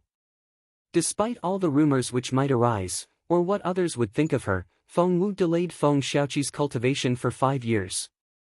With her matchless medical skills, Feng Wu had been nourishing Feng Xiaoqi continuously for the past 5 years.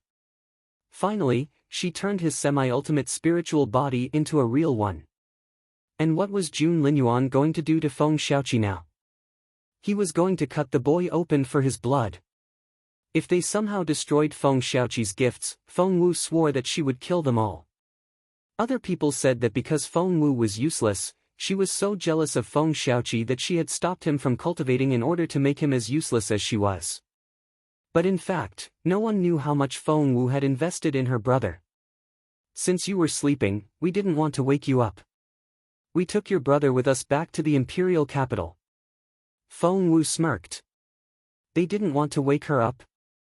They had decided to act first and report afterward because they knew she wouldn't allow it.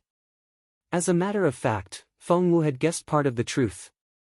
Feng Sun indeed found Feng Wu a little intimidating. "Don't worry. A few drops of blood is all your brother will lose every day. He'll live. Plus, Boss June will owe him a very big favor. That'll be such a great honor for you all. Aren't you glad for your brother? Ha ha ha. Enough with the ha-has already. If Feng Sun was here, Feng Wu would so smash an iron pan on his head. A few drops of blood every day. What kind of charlatan had come up with such a lousy idea? Feng Wu felt like punching someone. Xiao Wu, her beautiful mother, was eyeing her earnestly. Feng Wu said to Granny Zhao by her mother's side, "Please pack my mum's things. We're leaving for the Imperial capital ASAP." Granny Zhao nodded. "Wait, where's Chilling?" It finally occurred to Feng Wu that she hadn't seen her chambermaid Chilling anywhere. Ever since Frozen Forest, Feng Wu's mind had been all over the place. She had devoted all her energy toward evading Feng Sun and the others that she had forgotten about Chilling. Granny Zhao said, Miss Feng Lu locked Chilling up in the woodshed and wouldn't let us give Chilling any food. She said she'd starve Chilling for 3 days. Feng Wu glared at her. Why didn't you tell me earlier? Granny Zhao gave her a bitter smile. Miss, you've been so busy these days that I never got around to tell you. Plus, with His Royal Highness here. Rest assured, Mississippi. I've been sneaking food into Chilling. She wouldn't have starved. Feng Wu knew that Granny Zhao had kept it from her for her own good. The old maid didn't want Feng Wu to start another row with Feng Lu over Chilling again. I'll get her out. Feng Wu went to the woodshed in a hurry. Chilling was fast asleep when Feng Wu entered. She heaved a sigh when she saw that there wasn't a scratch on Chilling's face and that she didn't look emaciated. Moonlight poured in like water through the window. She could make out Chilling's face, which still looked troubled in sleep.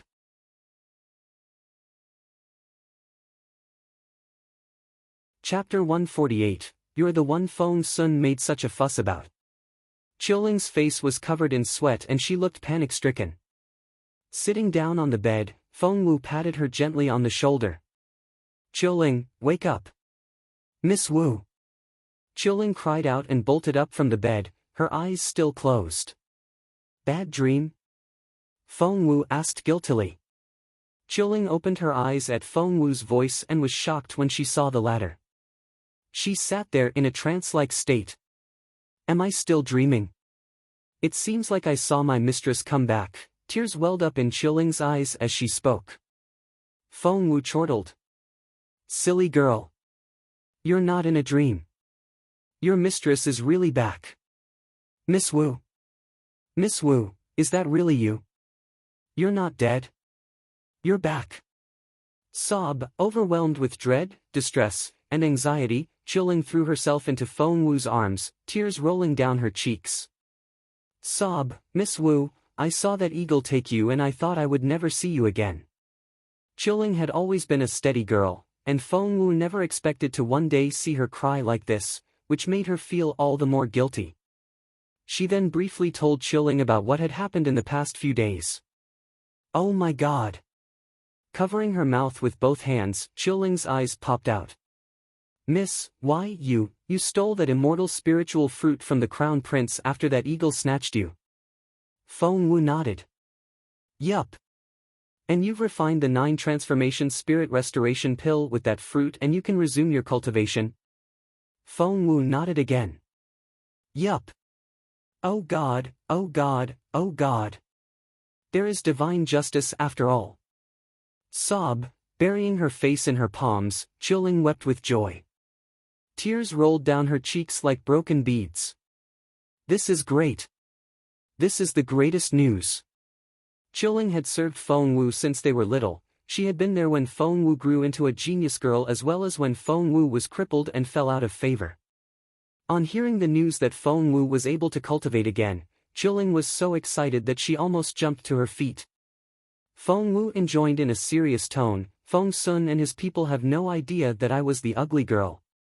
You were there with me in Yunlai Tower, so make sure you don't give the game away. I won't. Chilling made a fist. Go pack our stuff. We're leaving for the Imperial capital in less than 2 hours. Feng Wu heaved a sigh. Going to the Imperial capital now wasn't ideal for Feng Wu. Her plan was to achieve some significant gains in her cultivation here in northern border city before going to the Imperial capital. However, now that her little brother had been taken, Feng Wu had no choice but to follow. In the last bit of time she had left, Feng Wu went to see Old Man Ba. Old Man Ba welcomed Feng Wu with his intense gaze. He looked Feng Wu up and down, eager for some gossip. Feng Wu sat down in a familiar manner, poured some tea for herself, and casually sipped it, completely unaffected by the old man's probing gaze. In the end, Old Man Ba was the first to give in. Leaning toward Feng Wu, he said, Hey, little one. What? Feng Wu said grumpily. You're the person Feng Sun made such a fuss about, aren't you? Feng Wu was baffled. Master Ba, aren't you supposed to be a medicine maniac? I didn't know you were interested in such worldly affairs. Old Man Ba gave Feng Wu a sidelong glance and said haughtily, I'm only asking because you're involved. I wouldn't give a damn if it was anyone else. Old people indeed behaved like kids. Feng Wu shook her head. I'm not the one. TCH. Old Man Ba didn't buy it. Liar. You were the one in my refinery and only you knew about that passageway. Who else could it be?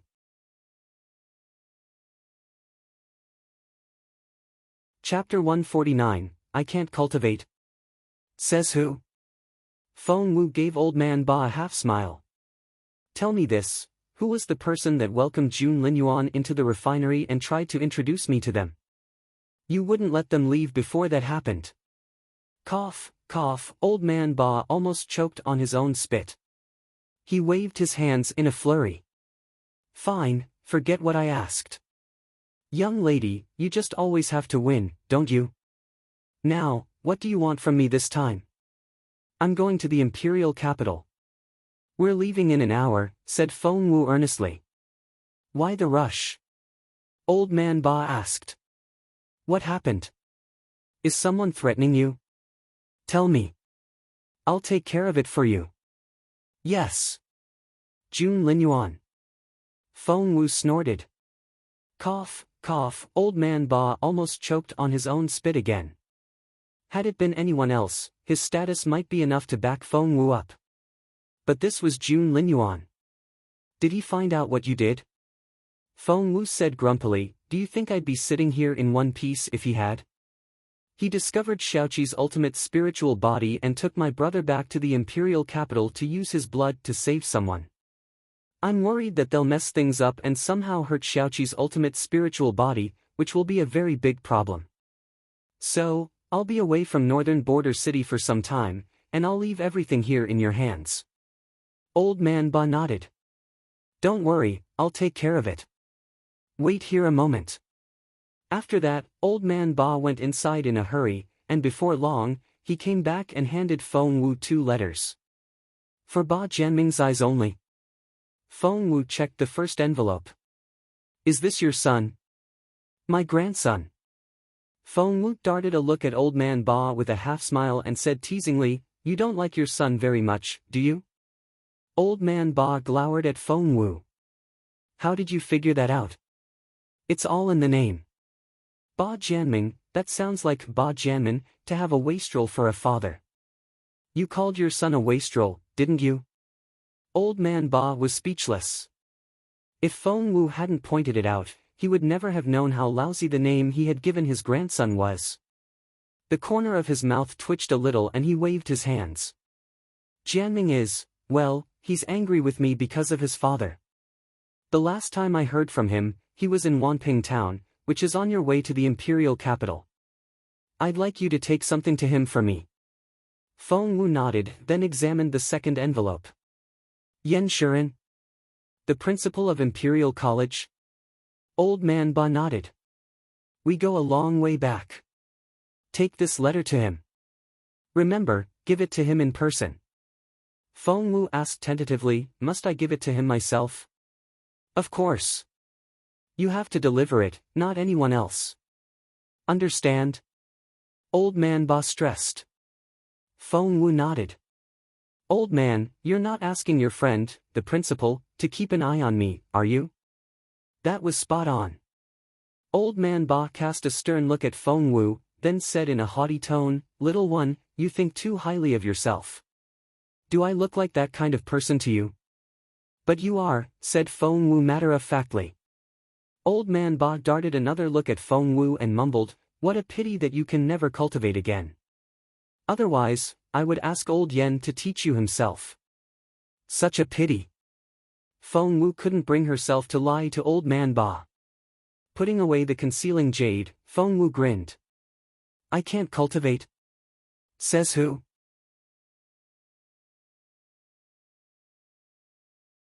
Chapter 150, I got struck by thunder, I suppose. Wait a minute. Old Man Ba's eyes lit up and he cried out in surprise. Level 3 Spiritual Master. When did you achieve that? A Level 3 Spiritual Master ranks at the bottom of all cultivators, but it's still proof that you can cultivate now. Feng Wu nodded with a smile. Yes, at least I can cultivate now. That's great. Old Man Ba was over the moon. Surprise us with your first success, won't you? A lot of people are waiting to laugh at you. I bet they don't know you can cultivate yet. Feng Wu put the concealing jade back on and smiled. I think I'll keep it from them for the time being. That's very wise of you. After all, you're still quite weak and you don't have an advanced cultivator to protect you. You must be extra careful from now on. What do you think they'll do to you if they find out that you can cultivate again? Old Man Ba said anxiously. Luckily, you have my letter for Old Yen. Go to him and ask for his protection as soon as you get to the Imperial capital. He won't cast you aside. As for your Feng clan, well, I won't expect anything from them if I were you. Count yourself lucky if they don't dupe you, let alone protect you. Feng Wu took Old Man Ba's words to heart. The principal of Imperial College held a very prestigious status in the Junwu Empire. Feng Wu had only met the man once even when she had still been the genius girl. Grandpa Ba, Feng Wu began to speak. She knew that the old man had found her a very powerful patron. Old Man Ba found sentimental moments like these very icky. Waving his hand, he said impatiently, I would never have bothered to do such a thing for you if it wasn't for Jun Linyuan's pursuit. Make sure no one finds out. You're dead if Jun Linyuan discovers that you did it. Understand? Yes, of course. I will. Feng Wu nodded right away. She had thought about leaving things to chance and didn't think it would be a big deal if Jun Linyuan found out what she had done. But she had stopped thinking that way after Feng Sun told her that Jun Linyuan had traveled all the way out here to find the medicine to save the girl he cared the most for in this world. If Jun Linyuan found out that Feng Wu was the thief who had stolen his immortal spiritual fruit, she would lose a lot more than a few drops of blood. The guy would probably simply carve her heart out. Feng Wu shuddered at the thought. Old Man Ba came back to his senses at that moment and looked suspiciously at Feng Wu. Speaking of which, little one, why is it that you can cultivate again? Feng Wu was quick to react and came up with a ready answer. I have no idea. Maybe it was because of that thunderbolt yesterday. I was struck, then got my abilities back. Old Man Ba rolled his eyes at her. You're lying your ass off, little thing. I can tell right away that it was because of that immortal spiritual fruit. Why did you even ask, then? Feng Wu glowered at Old Man Ba. The old man had guessed it all along. He had only asked to make sure that Feng Wu already had an excuse ready, so that Jun Linyuan wouldn't catch her off guard.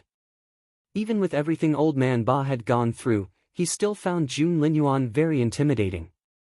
Alright, I'm off. They're all waiting for me. Feng Wu waved her right hand as she spoke. Old Man Ba shook his head grumpily. What a naughty kid.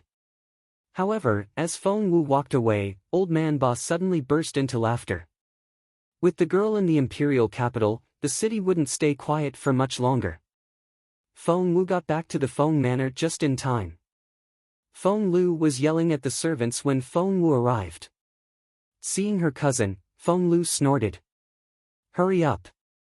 Everyone is ready and we're all waiting for you. You'll have to answer to me if we can't catch up with His Royal Highness.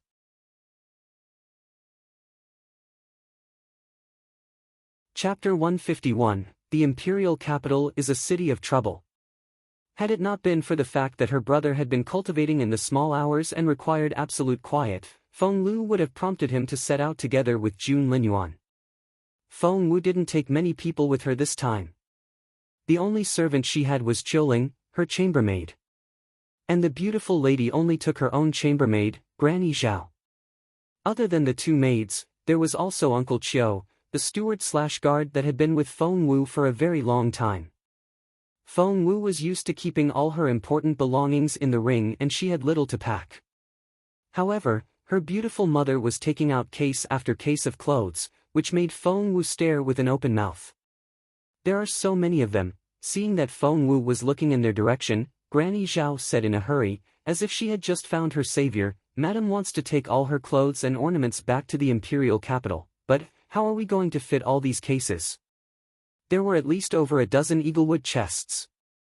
Biting her lower lip, the beautiful lady was all puppy-eyed and pitiful. She couldn't bear the thought of leaving behind one single piece of clothing.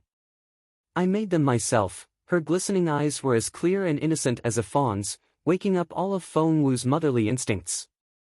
Feng Wu gave in right away. All right. We'll take them all. Everything. Yes. The beautiful lady smiled through her tears and her face was as radiant as the morning sun. The corner of Granny Zhao's mouth twitched a little and she didn't know what to say. No one took so many chests when traveling, for it was simply too inconvenient. She had never met another daughter that doted on their mother like Miss Wu here did. Feng Lu and Feng Yuan exchanged looks as the big chests were taken out of the rooms. It seemed that Feng Wu had accumulated quite some wealth during her 5 years living here in northern border city. Once they were back in the Imperial capital. Ha ha ha. Feng Lu would never have guessed that the chests contained nothing of real value, but only the beautiful lady's clothes. After Feng Lu's incessant nagging, everyone finally got into their carriages and were ready to depart. Feng Yuan and Feng Lu's carriage went first, followed by their guards.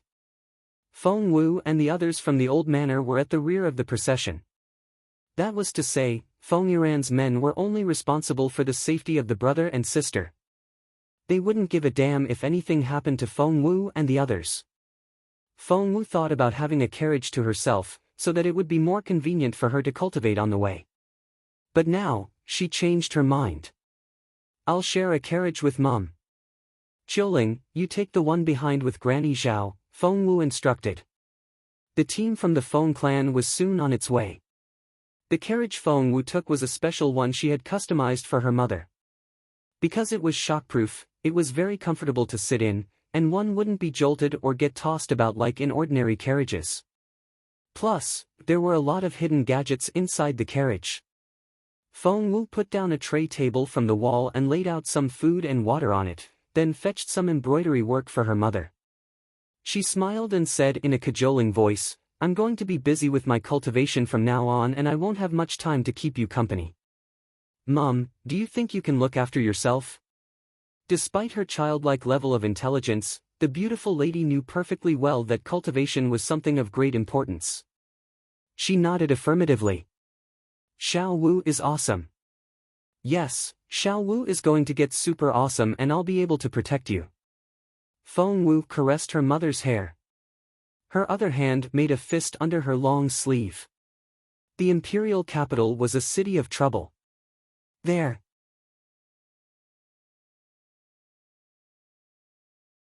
Chapter 152, She had to be strong. Those who coveted her brother's ultimate spiritual body were there. And those who drooled over her mother's beauty. And those who had destroyed her true phoenix blood. And those who had driven her master into a coma. She had to be strong. That was her only option. Feng Wu took a deep breath, then sat down with her legs crossed. With the sway of the carriage, she was soon absorbed in her cultivation. She reached level 3 yesterday and was curious to see if she could level up yet again today. As she inhaled, the spiritual energy in the surrounding air rushed toward her. Between her eyebrows, the drop of divine blood of the phoenix from her master glowed with a faint red light. 3 concentric circles of light appeared around the divine blood of the phoenix, resembling the growth rings of a tree. The abundant spiritual energy surrounded Feng Wu, seeping into her body through all her orifices. Clashing against the water in Feng Wu's dantian, the spiritual energy of fire flickered like streaks of lightning. As the two elements collided, the golden liquid gradually dribbled into Feng Wu's dantian. Drip, drip, drip. Feng Wu focused all her attention on the formation of the golden liquid, for she knew perfectly well that only when her dantian was filled with it could she move on to the next level. There was still a long way to go and she had only just started.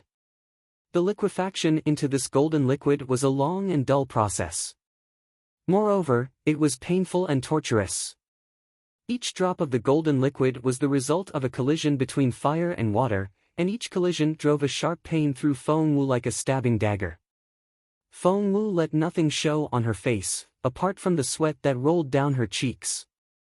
The level of the golden liquid rose in her dantian, filling it up to a quarter, half, 3/4. Feng Wu's clothes were soaked and she looked like she had been thrown into the water. At the same time, in the front carriage, Feng Lu beckoned at Feng Yuan, who was riding a horse. Feng Yuan frowned, but still went up to her. Before he could ask, Feng Lu said, "Brother, I need to talk to you right now. It's important." "What is it?" Feng Yuan was still frowning. "It's about Feng Wu." Feng Lu lowered her voice. Feng Yuan gave it some thought before dismounting from his horse and getting into the carriage. Cut to the chase. It was inappropriate for a brother to stay in a carriage alone with his sister. "Brother," wrapping her arms around her knees, Feng Lu looked up at Feng Yuan, her eyes twinkling. "Do you think it's a good idea to have Feng Wu back in the Imperial capital? What do you have in mind?" Feng Yuan answered with a question. Feng Lu brought up what had been on her mind this entire time. "Brother, I think bringing Feng Wu back alive will only do us harm. Do you think she'll stop competing with you over the position of future clan chief?" Before Feng Yuan could reply, Feng Lu smirked. "Brother, let me remind you, Feng Wu might be useless now, but she still has a very formidable weapon, her face." Feng Lu went on twisting the knife. Young Lord Feng seemed to like her face a lot. "You saw it yourself. He was all over her and followed her everywhere. If she becomes his concubine and works her charm in bed, what do you think she can talk him into?"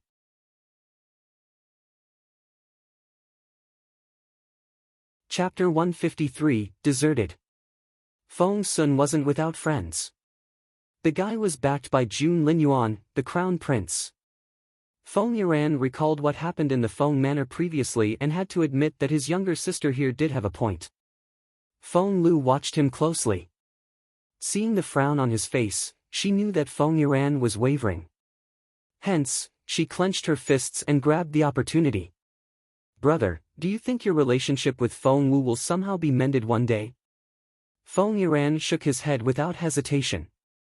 In order to compete for the position of future clan chief, Feng Yuan had once done something to betray both Feng Wu and the entire Feng clan. There was no fixing his relationship with Feng Wu, for she would kill him if she ever found out what he had done. Feng Lu went on driving the wedge between Feng Yuan and Feng Wu. "And there's more, brother. You have to admit that many influential people have interesting notions about Feng Wu's pretty mother. If they were cornered somehow, what do you think they'll do?" Feng Yuan's frown grew bigger. "I can see that now." An exhilarated look flickered in Feng Lu's eyes. "So, how about we do it now?" She gestured with her hand, drawing her fingers across her neck. Feng Yuan was still frowning. "Ah Lu, have you forgotten what I taught you?" "I haven't. You told me not to do it myself, but to let others do it for me, right?" "I remember that." Feng Lu lowered her voice. "On our way here, didn't we run into a pack of obsidian wolves?" Feng Lu whispered something in Feng Yuan's ear, then looked at him eagerly. "Brother, what do you think? It'll be an accident no one could have anticipated. Even if young Lord Feng wants to take revenge afterwards, they'll have to vent his rage on those obsidian wolves, wouldn't he?" Feng Yuan gave Feng Lu a look. "I see you've learned a few things. That's because I have a good teacher."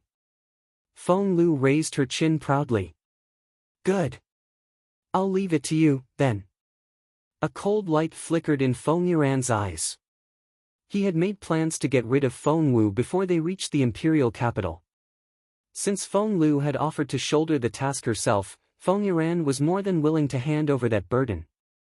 Little did Feng Lu know that she had just been used as a pawn.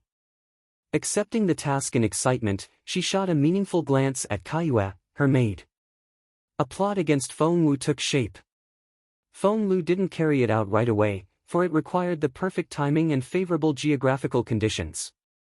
They had been traveling for over a week when a little before dark one day, Feng Lu finally exploded. Jumping out of her carriage, she rushed to the rear of the team on horseback and whipped the side of Feng Wu's carriage hard.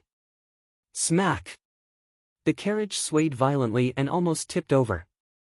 The beautiful lady was hungry. She was about to wake Feng Wu up, but the noise frightened her. Feng Lu's angry voice came from outside. "Why are you people so slow? Don't you know we're in a rush?" Feng Wu was cultivating and had closed all her 5 senses to the outside world. Hence, she heard none of what Feng Lu said. Intimidated, her mother widened her eyes, with no idea how to react. Feng Lu then whipped Uncle Chiu, who was driving the carriage. She said with a smirk on her face, "Drive as slow as you want, then. We're going at our own speed." After that, Feng Lu put away the whip and galloped back on her horse.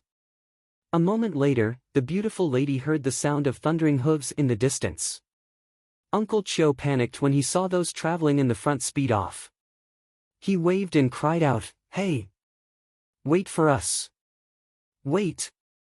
However, they acted as if they didn't hear him at all and were soon out of sight. Uncle Chiu looked frightened.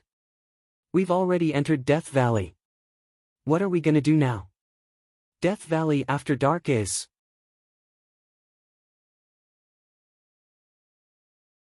Chapter 154, Miss Wu can cultivate now? Uncle Chiu looked frightened. "We've entered Death Valley already. What are we gonna do now? Death Valley after dark is..." Uncle Chiu wasn't too capable a cultivator.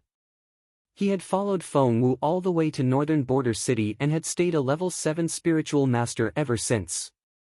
As for Chilling, she was even weaker. As a mere level 1 spiritual master, she could do little to help.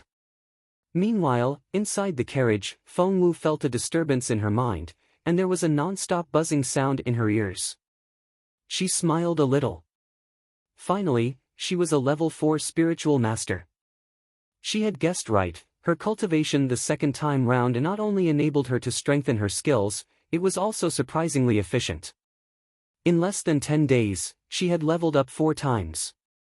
Feng Wu felt that there was still room for more progress. As a result, she didn't emerge from her oblivious state, but remained fully absorbed in her cultivation. "Uncle Chiu, what are we gonna do now?" Chilling ran out of the carriage behind Feng Wu's and rushed to Uncle Chiu's side, looking indignant.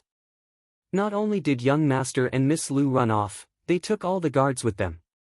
"It'll be dark soon. What are we supposed to do in the middle of nowhere?" Uncle Chiu was equally flustered, but he managed to keep the look on his face calm and said coolly, "Death Valley is full of peril, and even more so after dark. I think the young master meant us harm." Chilling said resentfully, "Can they be any more obvious about it? Of course they mean us harm. They're only too glad to be able to get rid of Madam and Miss like this. They're simply evil." Blue veins popped on Uncle Chiu's forehead. "What does Miss Wu think? She's so smart. I bet she'll have a plan." Chilling smacked her forehead. "Of course. I'll go ask Miss Wu." However, when Chilling lifted the thick curtain of the carriage, Feng Wu's beautiful mother raised her index finger to her lips and gestured at Chilling. "Shoo!" Seeing Feng Wu sitting there cross-legged with her eyes closed and the abundant spiritual energy circling her, Chilling saw right away that Feng Wu was in the process of leveling up. This wasn't the right time to disturb her at all. Uncle Chiu was baffled when he saw this. Cultivation? Miss Wu could cultivate now. Because Feng Wu was wearing her concealing jade, Uncle Chiu couldn't tell what level Feng Wu was at. However, the fact that she could cultivate again was enough to make Uncle Chiu wild with joy. Miss Wu has resumed her cultivation. Our Miss Wu is a cultivator again. Rapturous, Uncle Chiu took Chilling by the arm with wide eyes. Is it true? The excitement also brought tears to Chilling's eyes and she nodded solemnly. Yes. Miss Wu can cultivate now. In the foreseeable future, she'll be so amazing that all those people in the Imperial capital will never see her the same way again. Good. This is great. Great. Tears of excitement streaked Uncle Chiu's cheeks. I have no regrets even if I die here today. He had been with Feng Wu since she was little. He had been there when her fame reached its peak and when she fell. How could he not be exhilarated when he found out that Feng Wu could cultivate again? However, at that moment, the sonorous and resentful howls of wolves came from the mountains of Death Valley. Arrgh! Uncle Chiu and Chilling exchanged looks and both saw fear in each other's eyes.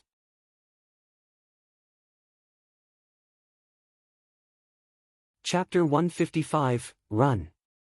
Wolves. That's the sound of wolves. Chilling looked at Feng Wu and Uncle Chiu in turn, and asked, Uncle Chiu, what now? Do you think you can kill that wolf? That wolf? Uncle Chiu gave her a bitter smile. That's the king of obsidian wolves, and when it howls, it won't just be one wolf. In a few minutes, we'll see tens of thousands of obsidian wolves charging at us. Granny Zhao, Chilling, get inside the carriage. We're leaving. Granny Zhao was driving the carriage behind them, which contained all those chests. She would never outrun those wolves with such a heavy load. Both Granny Zhao and Chilling were well trained to handle emergency situations like this, and they jumped into Feng Wu's carriage right away. As soon as they were on board, Uncle Chiu's whip flicked through the air and struck the horses on the back. The horses sped up right away. Because of the increase in speed, the ride became bumpier than before. Granny Zhao took pity on the beautiful lady, who was looking at them with eyes as innocent as a fawn's. She gripped the lady's hand hard and comforted her. Madam, don't worry. We'll be all right. However, Granny Zhao's words were of little use, because Chilling lifted the curtain and looked out. It wasn't completely dark yet and she could clearly make out the obsidian wolves everywhere, each one sturdier than the next. Their fur was glossy and the vicious look on their faces showed how ready they were to kill. They were now rushing down the slopes in the manner of ones who ruled this land. The sound of their paws pounding the ground was like hammers thumping on Chilling's chest. She blanched and went very stiff. Uncle Chiu realized how serious the situation was as well. He said loudly to Granny Zhao, "You drive. Get everyone out of here." After that, Uncle Chiu tossed the whip to Granny Zhao before jumping down from the carriage and charging at the Wolf King. Granny Zhao and Chilling burst into tears.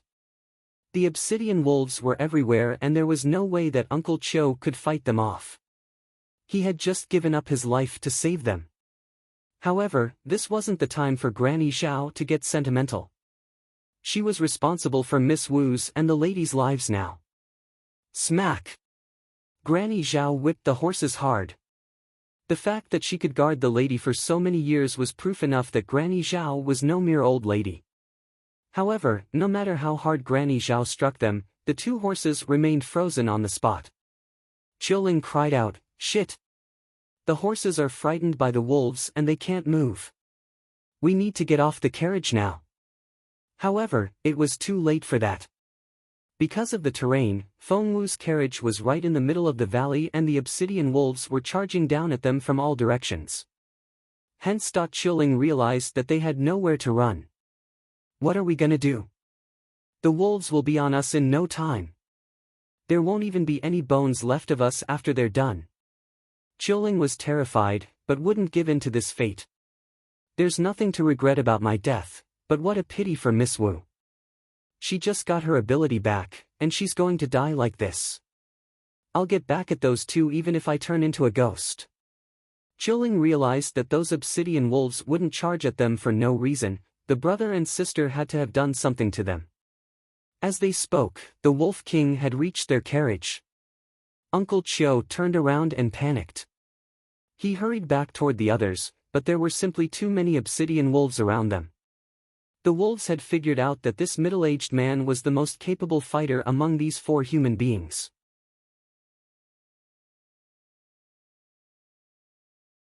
Chapter 156, Gloating over their plight. Kill him and they would win the battle. Hence, hundreds of obsidian wolves attacked Uncle Chiu all at once. Right now, Feng Wu was still absorbed in her cultivation.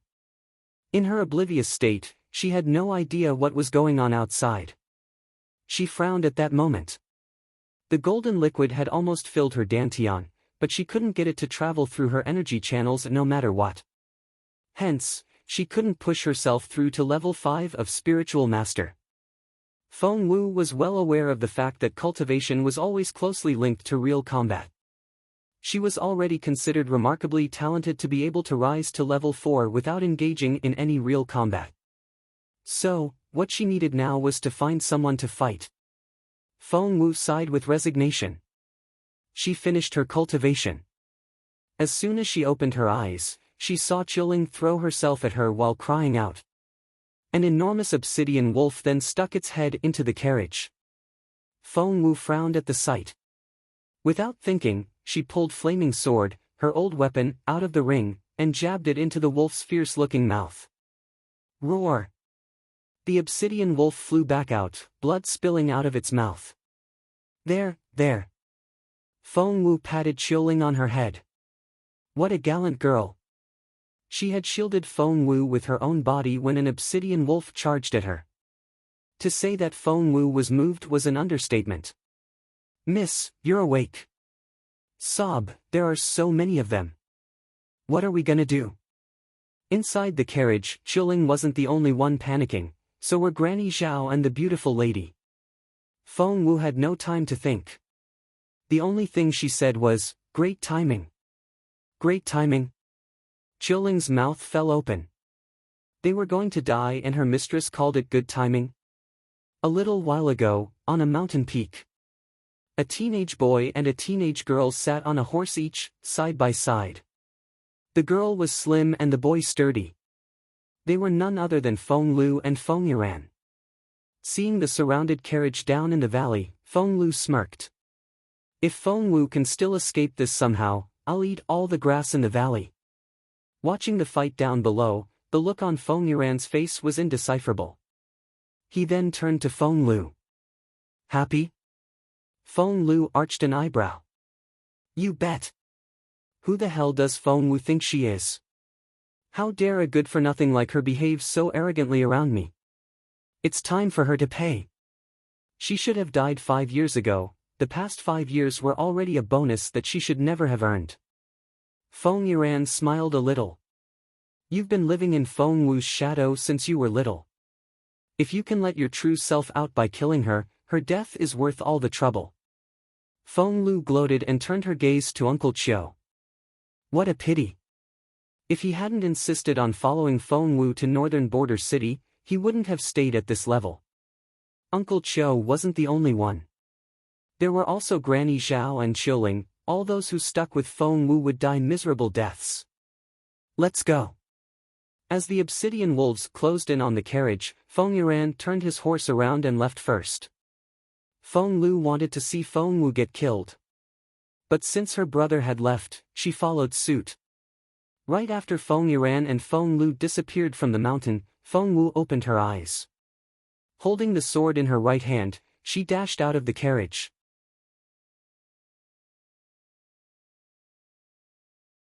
Chapter 157, I've been waiting for this.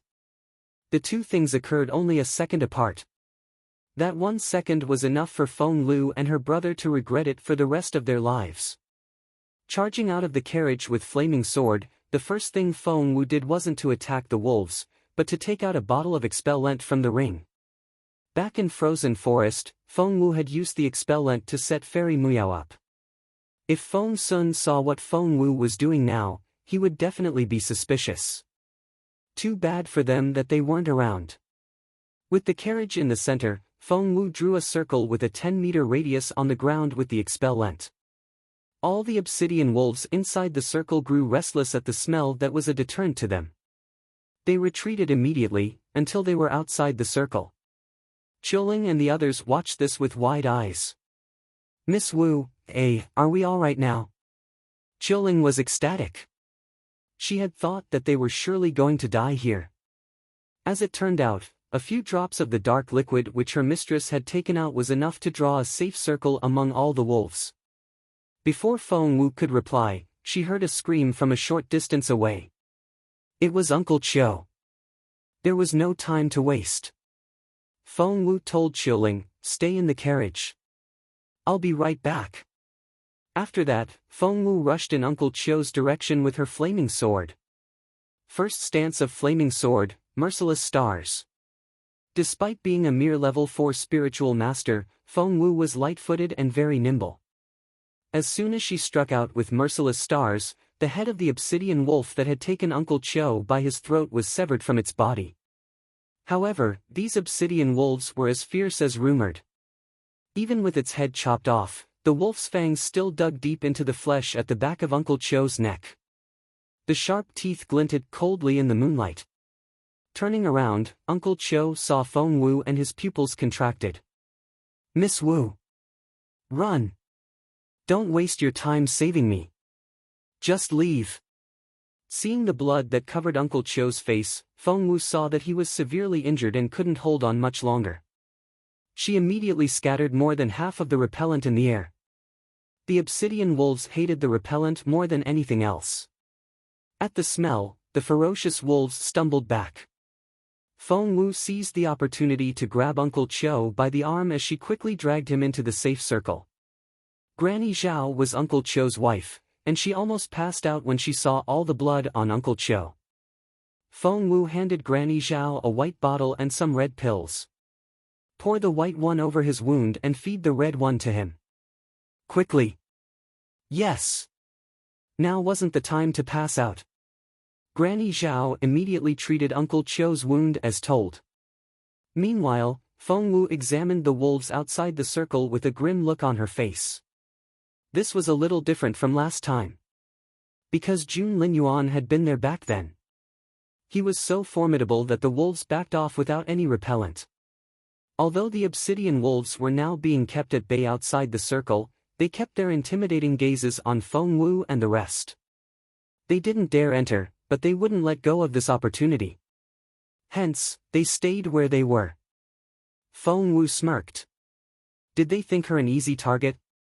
Well, she was indeed in need of some real combat, and these wolves would come in handy.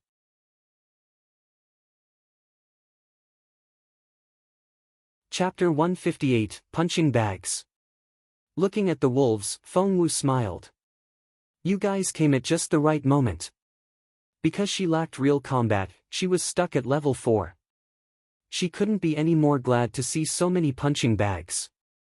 Hence, Feng Wu looked over her shoulder and told Qiuling, "I'm leaving my mother and Uncle Cho in your hands." Qiuling looked at Feng Wu in confusion. "Miss, what are you?" However, before she could finish her sentence, Feng Wu charged out into the obsidian wolves, holding her flaming sword. That almost made Qiuling shriek. She wasn't the only one who was surprised. The others were just as baffled. They were finally safe, but Feng Wu had just jumped back out herself. What was she thinking? Seeing that Feng Wu had left the safe circle willingly, the obsidian wolves pounced on Feng Wu all at once. First stance of flaming sword, merciless stars. It was her master who had taught her this sword art of flaming sword, and the sword itself had been forged under her master's instructions by the best alchemists and according to Feng Wu's qualities. The blade created a silver arch in the air as Feng Wu exhibited merciless stars. Whoosh! A wolf was thrown into the air, and when it fell to the ground, its entrails spilled out of a 50 centimeters gash in its abdomen. It was dead before its giant body hit the ground. That successfully shocked the rest of the obsidian wolves. However, they were indeed the warrior wolves they were said to be. The scent of blood incited their wild nature. Arrgh! The howl of a wolf rang out in the distance. Instantly, the 10 obsidian wolves closest to Feng Wu pounced on her all at once. "I thought you'd never come." Feng Wu smirked, then shouted, "Second stance of flaming sword, fire stars." Crimson flame instantly erupted from the sword. It shot out and encircled the 10 obsidian wolves. Whoosh! Whoosh! Whoosh! The blade flickered as Feng Wu clashed with the wolves. Inside the safe circle, Qiuling and the others were so nervous that they covered their mouths with both hands, too afraid to cry out or even blink. They almost forgot to breathe. They went completely stiff. They feared that if they looked away for 1 second, they would look back only to find that Feng Wu had been devoured by the obsidian wolves. There were so many wolves. However, when the flame faded, they saw that all 10 wolves had been killed without a sound. Blood dripped from the tip of flaming sword. The way the obsidian wolves eyed Feng Wu changed a little. These were the wolves that had surrounded Feng Wu in Frozen Forest. They had seen with their own eyes that this girl knew next to nothing about fighting. Why was she so different now? Again. Feng Wu pointed at the wolves with the tip of flaming sword. The obsidian wolves now knew fear. Baring their fangs, their mouths widened in gruesome smiles. 20 wolves jumped out this time. Feng Wu smirked. Third stance of flaming sword, shattering stars. The blade glinted. Bodies clashed. Feng Wu fought the 20 wolves patiently. She didn't rush to kill them right away, but tried to make her strikes more precise. She knew perfectly well that she couldn't kill all the wolves here. She was only using them as punching bags to practice her skills.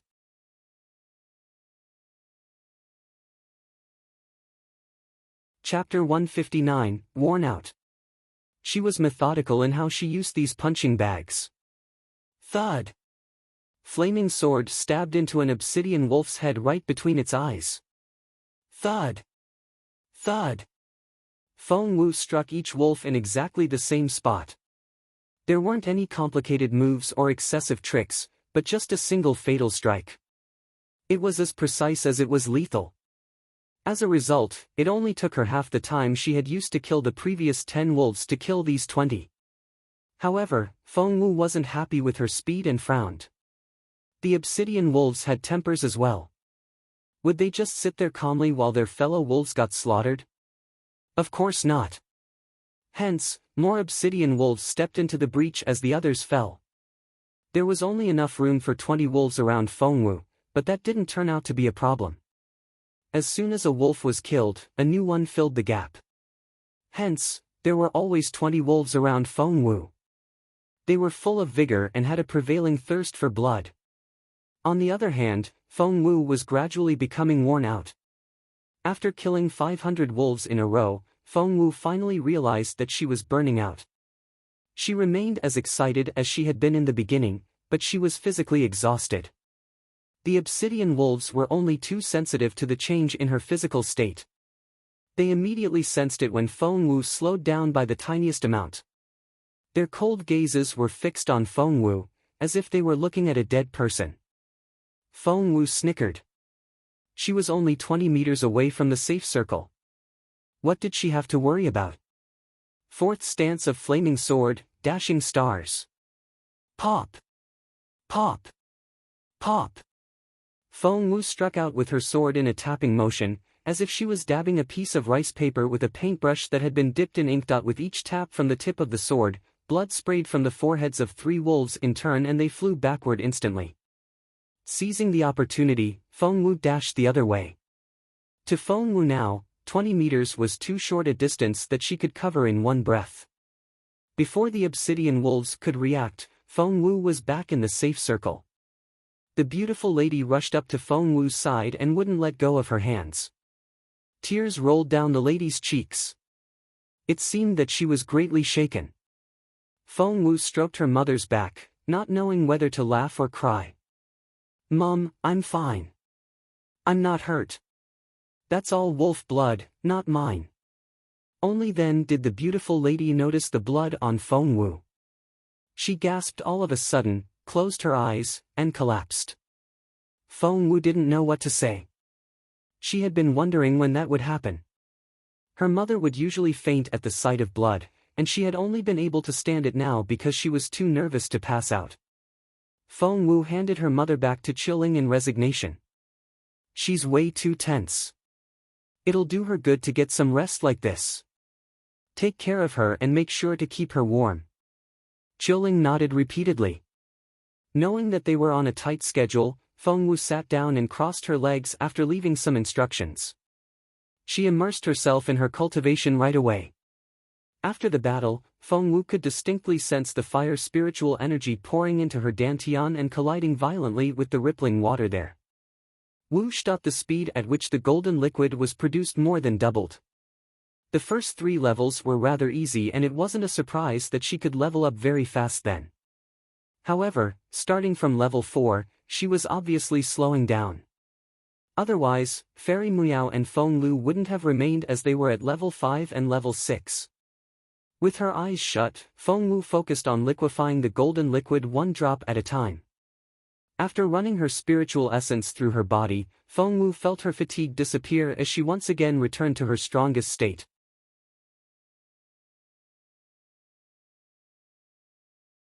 Chapter 160, I've rested for too long. A faint smile emerged on Feng Wu's face. Right after that, she charged into the wolf pack again, still holding her flaming sword. Another fierce battle began. This time, Feng Wu was able to fight for longer than before. She only got worn out and retreated into the circle after killing as many as 700 wolves. She then closed her eyes and cultivated, liquefying all the fire spiritual energy into the golden liquid before charging out again. That she repeated this process over and over again, returning to the circle when she was exhausted and going back into battle after she recovered. Wounds gradually covered Feng Wu's body. There wasn't a part of her that wasn't bleeding. The marks the claws left on her flesh were a ghastly sight. But Feng Wu couldn't care less about her wounds.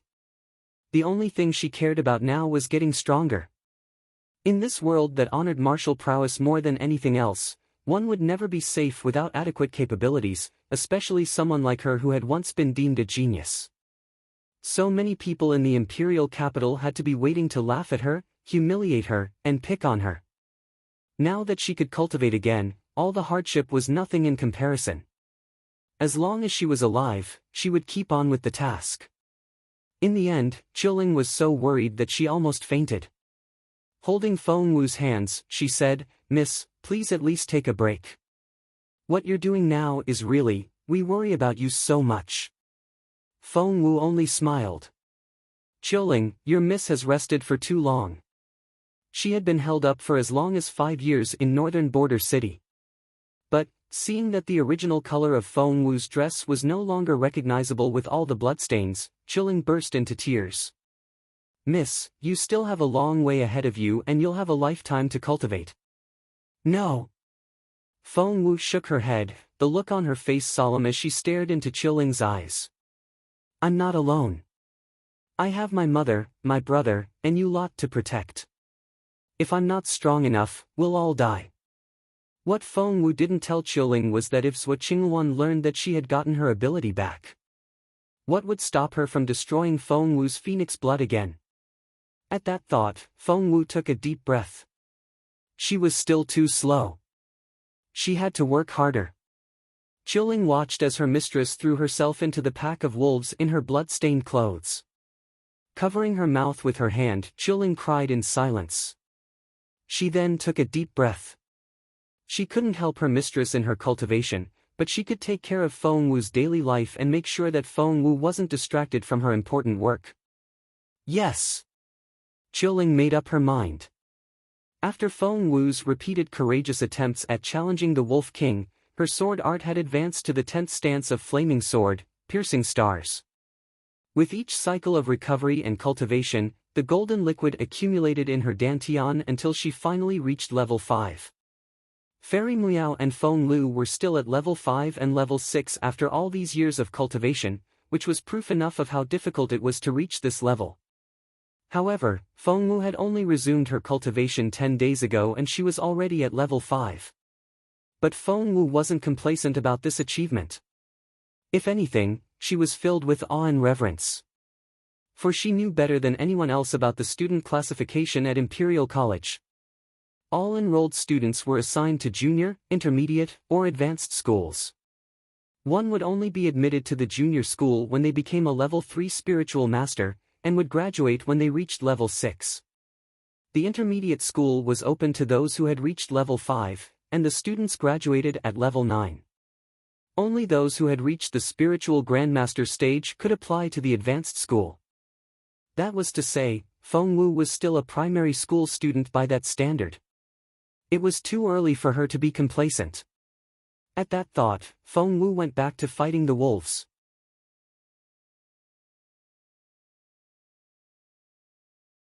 Chapter 161, Love at First Sight.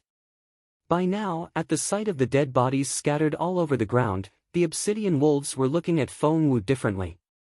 This human girl wasn't all that frightening ability-wise, but her staunch and unyielding disposition and her tenacity that wouldn't waver in the face of any hardship intimidated the wolves. She had cuts, scratches, and bruises all over her body and had spat out blood more than once. However, she kept coming back after some rest. She was harder to kill than a roach. Hence, even beasts as ferocious as these obsidian wolves were shaken by Feng Wu's unconventional cultivation method. They were already thinking about retreating. Attitude was a very important factor in a stalemate. The side that was thinking about backing out first wouldn't be able to hold on for long. Feng Wu, on the other hand, didn't feel like she had had enough practice yet and didn't want them to leave. She was considering faking an injury to help the wolves rebuild their confidence. And that was exactly what she did. Right when she rolled on the ground in a fluster, the voice of a teenager rang out at that moment. "How dare you obsidian wolves take advantage of humans? Young lady, don't worry. Let me help you." An exceedingly handsome teenager jumped down and joined the fight.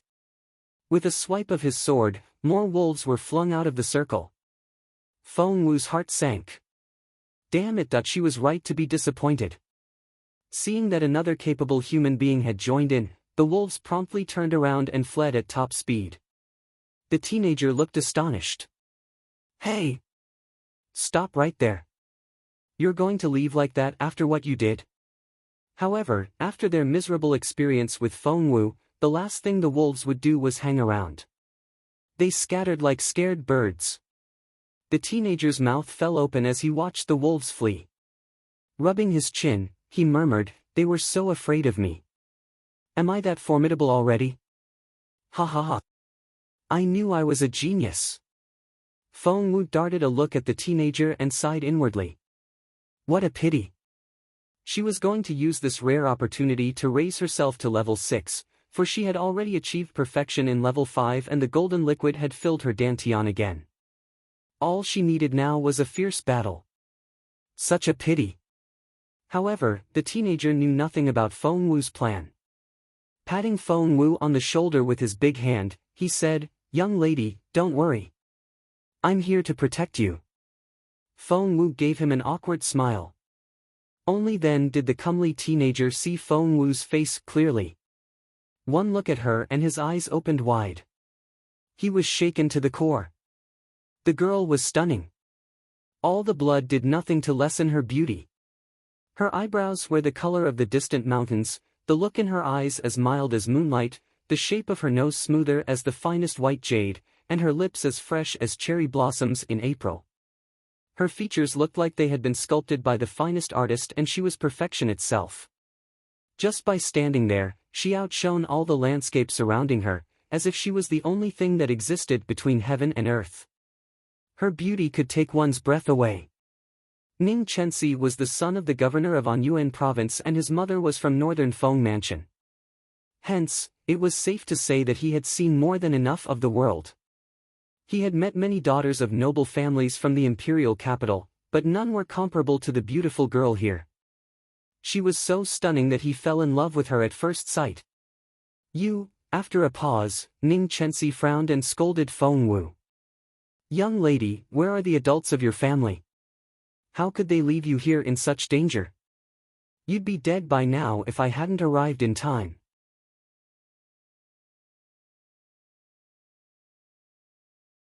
Chapter 162, Do You Have a Death Wish? Feng Wu was rendered speechless by the good-looking teenager, who was so obviously someone from a respected family. Ning Chenxi, on the other hand, took Feng Wu's baffled look for worship and beamed at her. "I see that I'm so awe-inspiring, ha ha ha." Feng Wu wouldn't dignify those words with a reply. She promptly turned around and walked toward the safe circle. Obsidian wolves were merciless animals, and they had devoured all their companions that had been killed by Feng Wu until all that was left were gruesome-looking bones. As a result, the battlefield looked rather terrifying. Feng Wu seemed to realize something all of a sudden and she turned to the breezy teenager. "And you are?" "I'm Ning Chenxi." "Little sister, don't tell me that you've never heard of me before." Seeing that Feng Wu didn't react to his name at all, the teenager cried out in surprise. The sight of Ning Chenxi reminded Feng Wu of Feng Sun, which immediately annoyed her. Hence, she snapped at the teenager, "Stop right there and don't move." Ha! Despite the baffling command, the teenager did as told. Feng Wu ran out of sight, faster than a flash. It had just occurred to Feng Wu that in order to escape from the wolves, Uncle Chiu had had to leave the second carriage behind earlier, and all her beautiful mother's favorite clothes were in there. Feng Wu got to the carriage only to find it turned over. The horses had been eaten up by the wolves, but the chests were still there. Luckily, Feng Wu had her dragon and phoenix spiritual ring. As she pressed her hand to each chest in turn, she moved all of them inside the ring and stored them in the furthest corner.